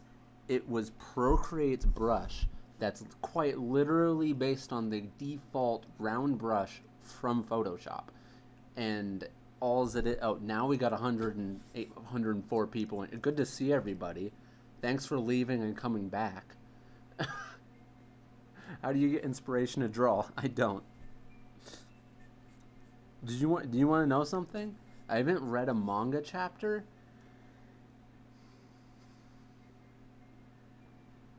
in over a month, and before that, there had been times I hadn't read a chapter for over 6 months.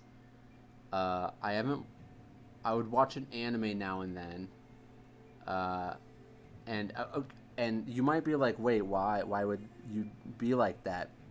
And I don't know, honestly. I never thought I would ever get to that point, but and it's not that it doesn't interest me.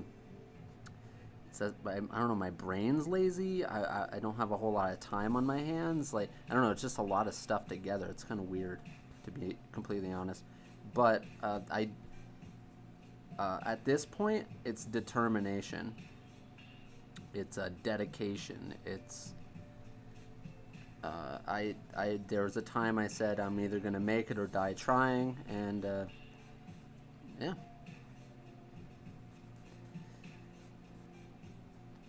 Basically, I was a kid that was on fire. I ran around. I was just on fire.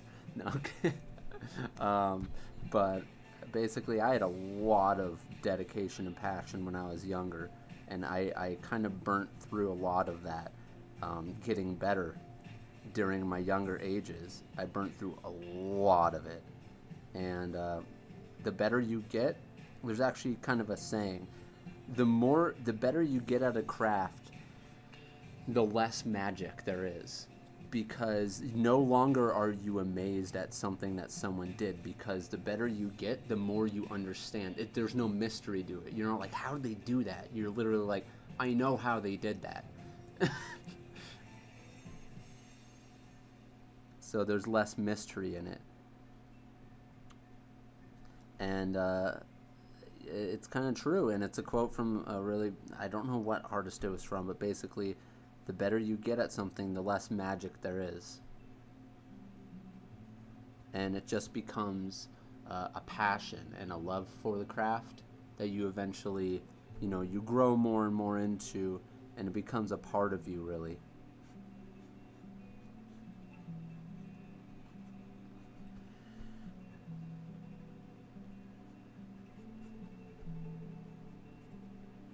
Uh, but yeah, that's why I always say, like, I want to catch up on this. I want to catch up on that. Which, my gosh, I just need to sit there for. You know what I need to do? I need to take 30 minutes a day, set it aside, to just start reading some manga. I mean, that's not hard, right? Just start reading a manga, 30 seconds a day, and I feel like it might actually do good for me to actually do that.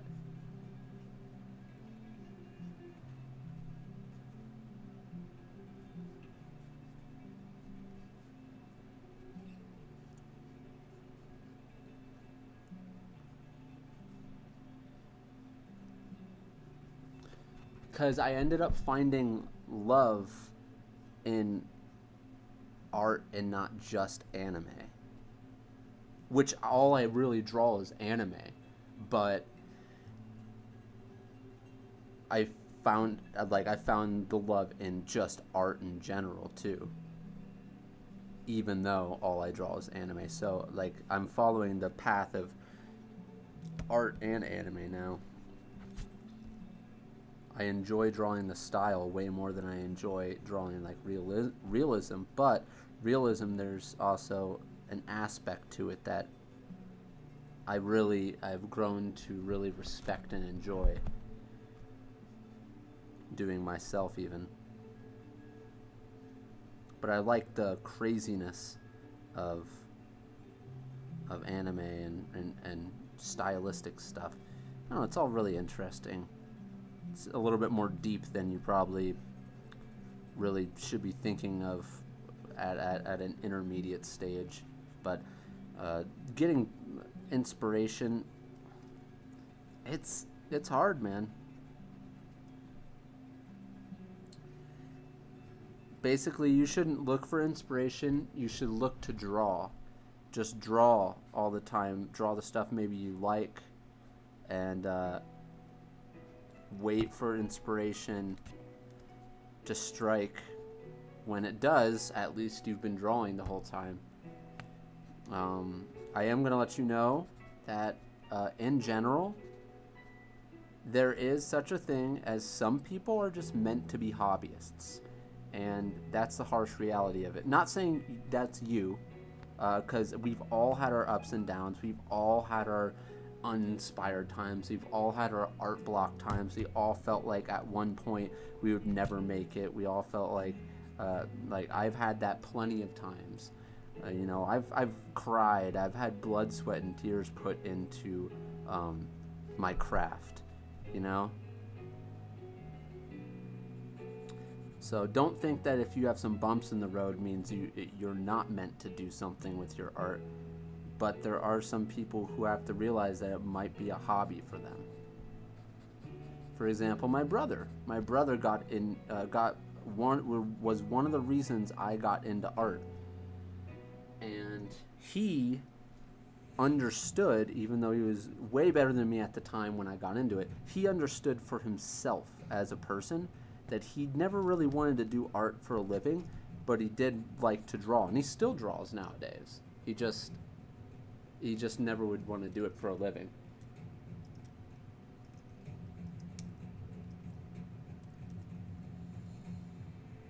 There are ways to actually trigger it.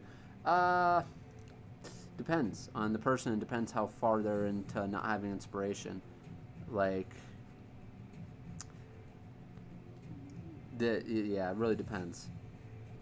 Oh.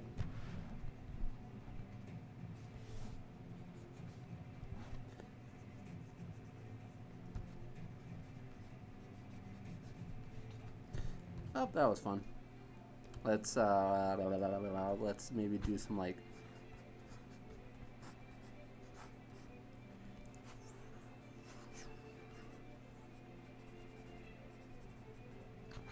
pieces of debris and stuff, like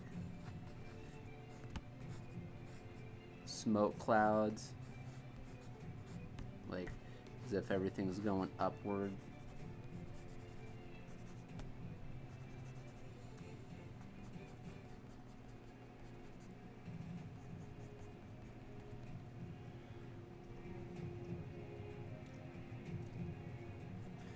I don't know what the heck this is going on here.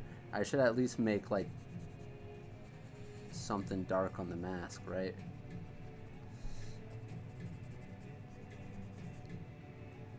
Then it's gonna get confusing because I wish there was a way I could white out some of this.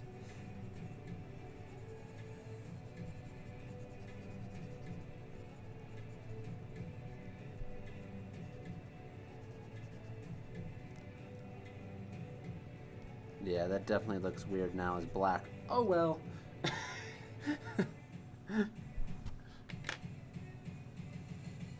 Looks like an Ava.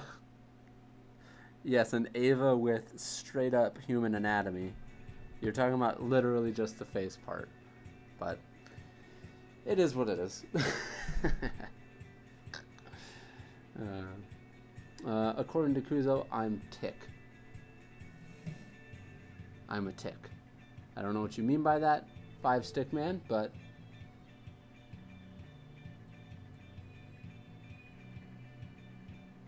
your maniquist.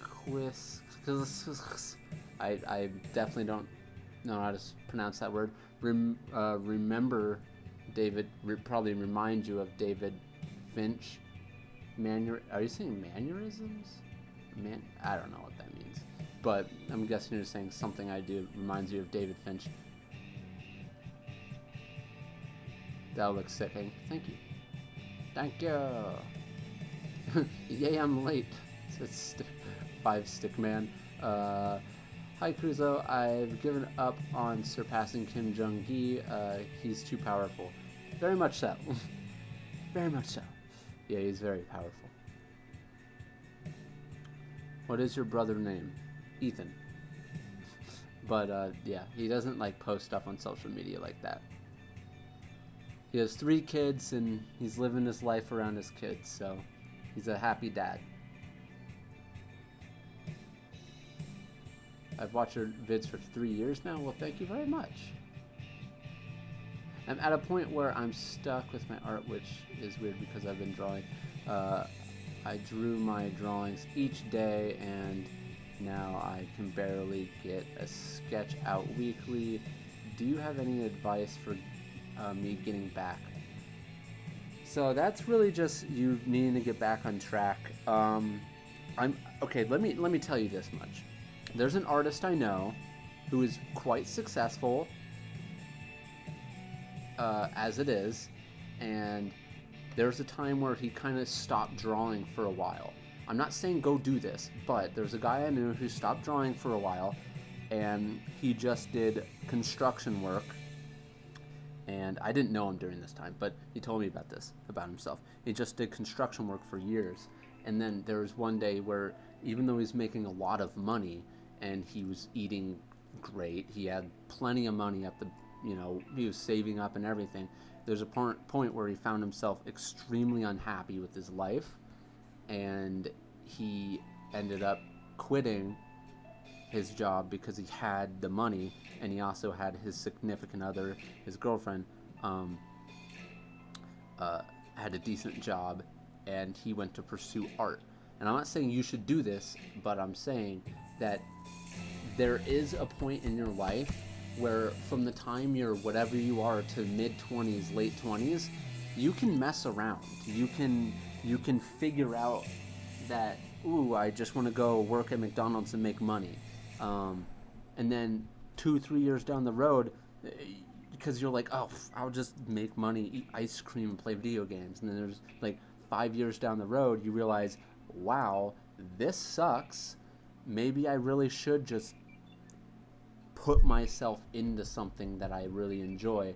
And he went from pretty mediocre to really good in a few years, and he's doing very well for himself right now. Very well for himself. And it depends on who you are. I'm not saying you have to go like balls to the walls from the time you're 16 to the rest of your life, but I will say, if you do that, there's a saying, like with Gary Vee and everyone, if if if you spend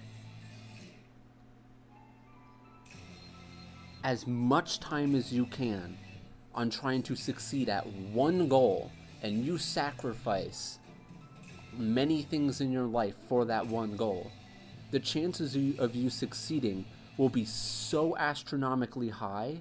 Even if you're miserable, you will probably succeed at that goal. There's a reason why there are people who are millionaires and billionaires that are completely miserable with their life.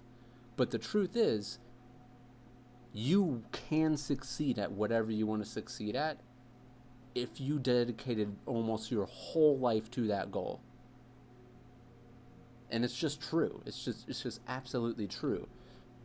Like, for example, some of you may know who Conor McGregor is. Well, guess what? He said at one point, I've gone mad basically learning this game to get where he was. This was before he was completely rich. And he was saying that he basically went insane to get to where he was. And that's what it takes to be the best sometimes. But it's not it isn't always someone's, destiny to be literally the best. You can work really hard in life and sacrifice maybe less and become really good. Like, for example, Kim Jong-gi, is he the best? I don't know if he's necessarily the best, because there's people who excel in very specific fields. He is insane at drawing with a brush pen, and like, for example, could he go straight into manga and storytelling? I don't know. Could he go straight into concept design? I don't know. Could he do that stuff? Yes. Like, there's specific things people excel at when they're doing it enough.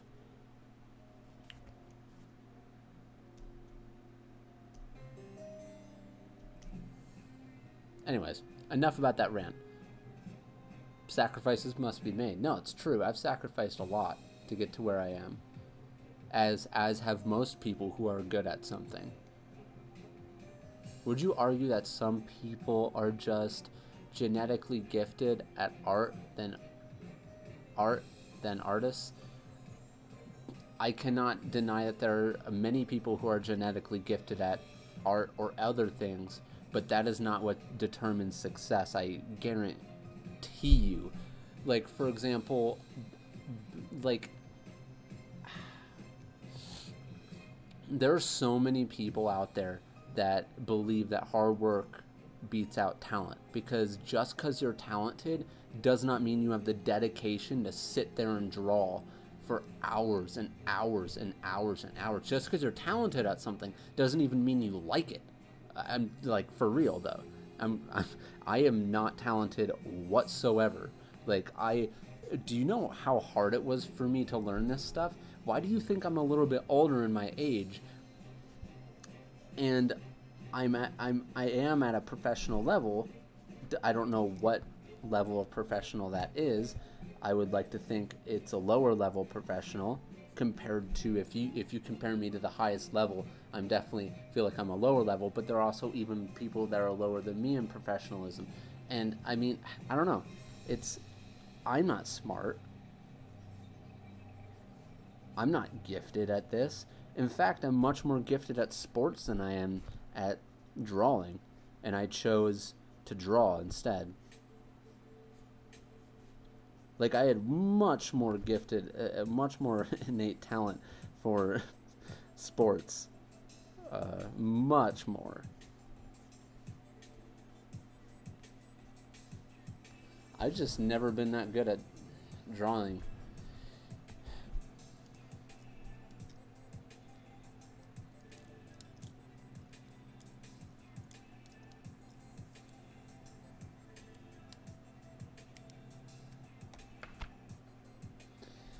Hold on a second.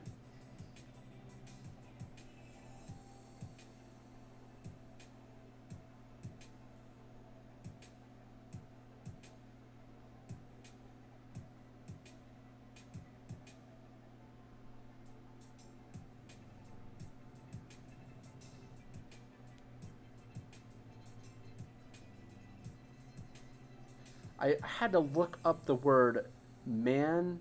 I'm so dumb. Mannequins. Do I have a tutorial on the mannequins you use? I don't use mannequins. What are you talking about? If you're talking about doing studies, I use Pinterest.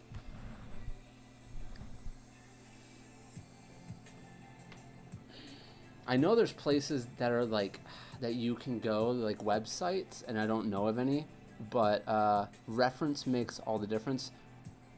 Yeah, for studying. Like for example, all this stuff here, I didn't use reference for any of this or any of this, but I use it for studying. But this is me like reinforcing. Oh, hey, let's continue on this one. I think my brain is melting.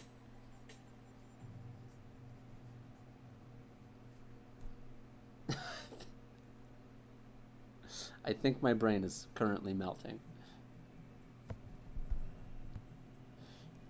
I think I'm having a meltdown. No, I do not use mannequins. And no, I am not the best at spelling. And no, I am not the best at reading. And I don't care.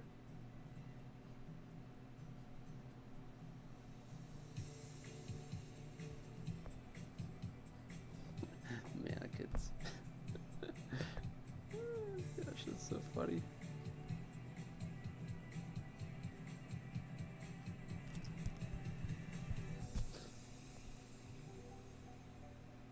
By mannequins, I mean the construction method used to put your figures in perspective. Oh, okay. So, okay. That's literally right here. This shape. Actually, I actually have a video online on my YouTube channel for this.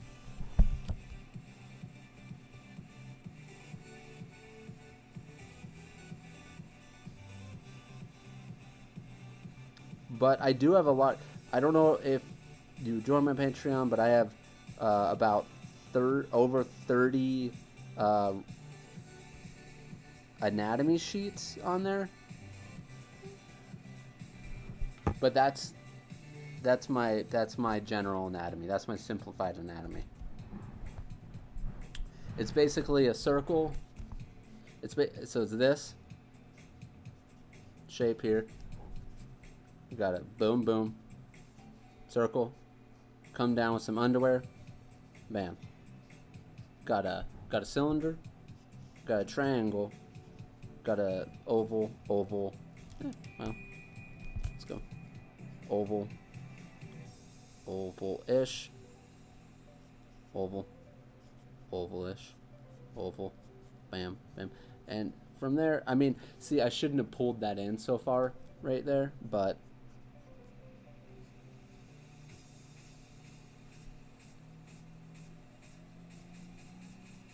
the head's too big.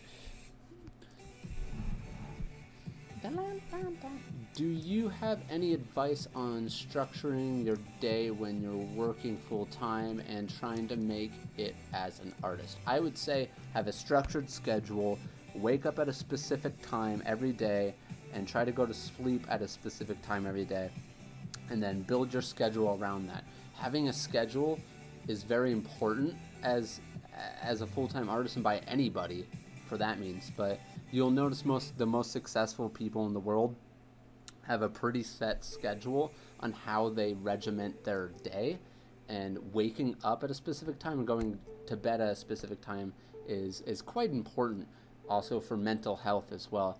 For me, I prefer to wake up.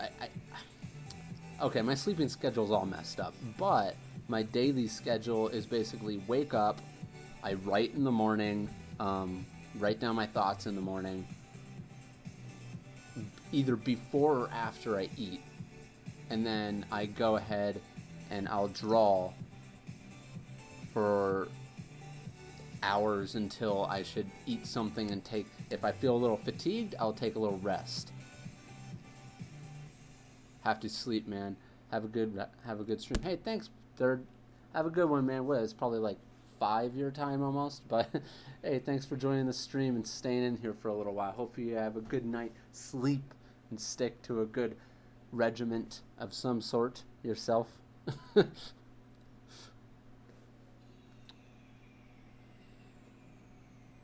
Was a red spot on your forehead? I bumped my forehead. That is the red spot. I've actually mentioned that a few times in the video, but you probably came in after that point. But yeah, I bumped my forehead. Remember to like the video, guys. Like the stream, guys. Well, thank you for that, Rick. Yeah, like the stream. Gosh, got 137 people, and it's good to see so many people chilling.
Hey, what source did you use?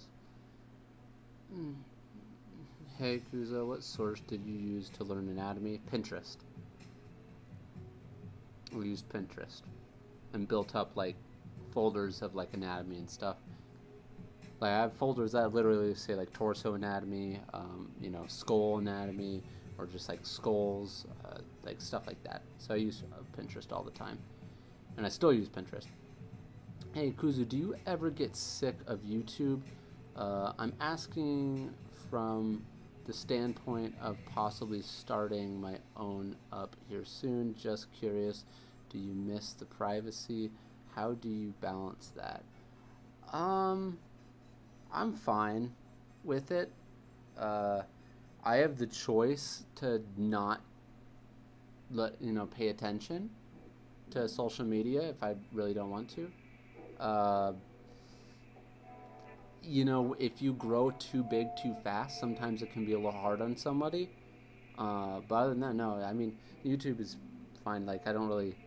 The only thing that is stressful, and it comes with the territory of any social media, is worrying about likes and views and stuff like that. But other than that, that comes with, like I said, any territory of any social media. And you end up learning how to deal with that and not become so obsessed, because sometimes you'll become obsessed with that type of stuff. So, yeah. I would say go ahead, go for it. But just remember, YouTube's the long game, man. You gotta do it for a long time, and there's a long time where you don't get very many views. I can tell you that much. But it's the one thing I do not regret continuing to do throughout the years, even when I wasn't getting that many followers. But it is also one of the things that I literally went crazy over. Like, I analyzed it so much to get to the point that I'm at. Yeah. And I don't get as many views as I used to, and apparently that's not only me on YouTube, but that's also because I haven't really been trying to, I strayed away from some stuff, and I also decided not to care as much about views. Of course, I'll do some videos now and then for the views, but I try not to get too caught up in them anymore. But I might try to crank out some like videos that are a little bit more view heavy soon, just because it's always good to have growth, you know. How do you make the eye look attached to the head? I think I know what you're talking about. I think it's kind of like this. You have to learn how to make it overlap. Kind of like if you draw an eye that is doing this. This is from below.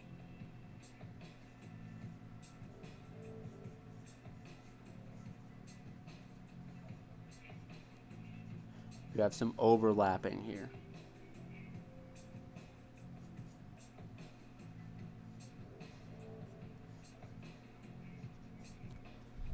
Also from the side. Oh, man, that looked horrible.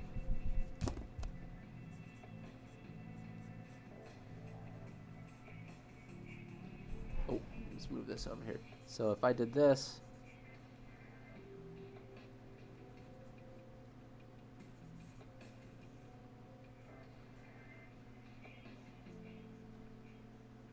so we're basically making a line here, curving inward, curving like that, and notice we have an overlap. Ooh, my bad. We have an overlap right here. And it's basically showing the overlap of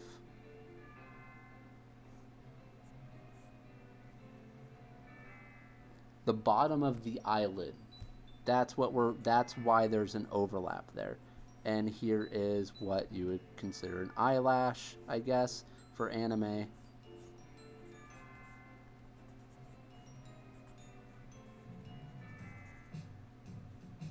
Take some time to understand how to do it and why to do it and when to do it.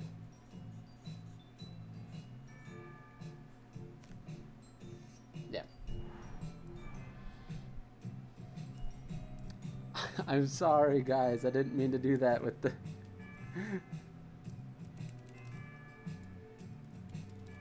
Top of my pen is getting stuck. Pencil. Alright. We have 141 people back in here. That's crazy.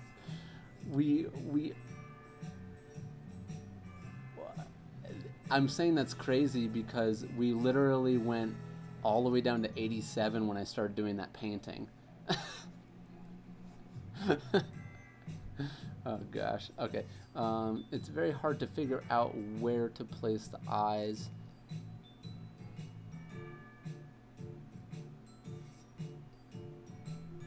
What's the difference? What's a good artist from others?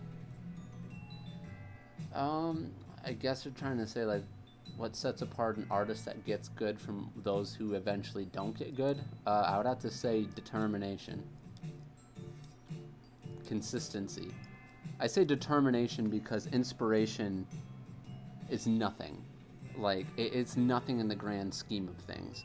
If you're determined to do something and you stay determined and you stick to it,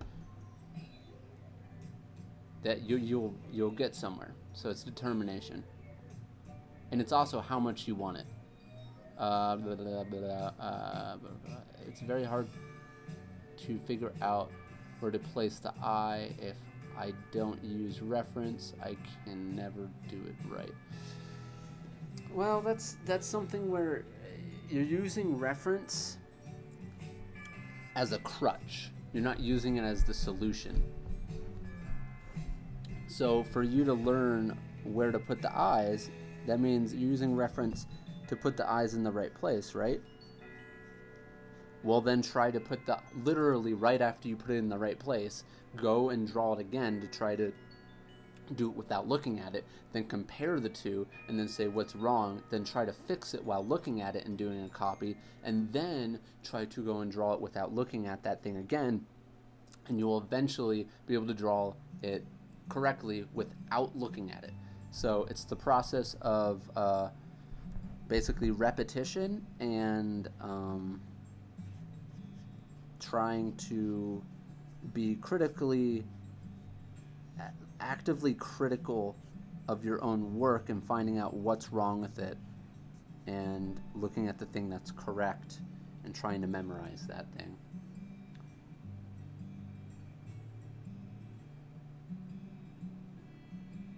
But okay, we've been going for 2 hours and 23 minutes. I think I'm going to call it a night. That was super fun. We did quite a few sketches. We did I'm gonna hold this here. We did all these guys here.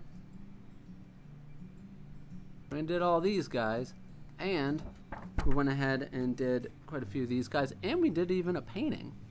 We did a quick study. But thank you everyone for commenting right now. It was cool. We had a few people hop in on and off. It was super fun. But I don't know if I'm going to be streaming tomorrow or not. Probably going to stream. But in any case, it was super fun. Definitely going to be doing some more videos, some more streams, some more posts. And in any case, yeah, wow, really, that was that long? Yeah, it's been 2 hours and 45 minutes. And towards the end of it, I was starting to go, like, when you're doing streams that long and drawing at the same time, you start going a little, like, your head starts getting, like, mush. But in any case, it was super fun. See you guys in the next stream. Peace out.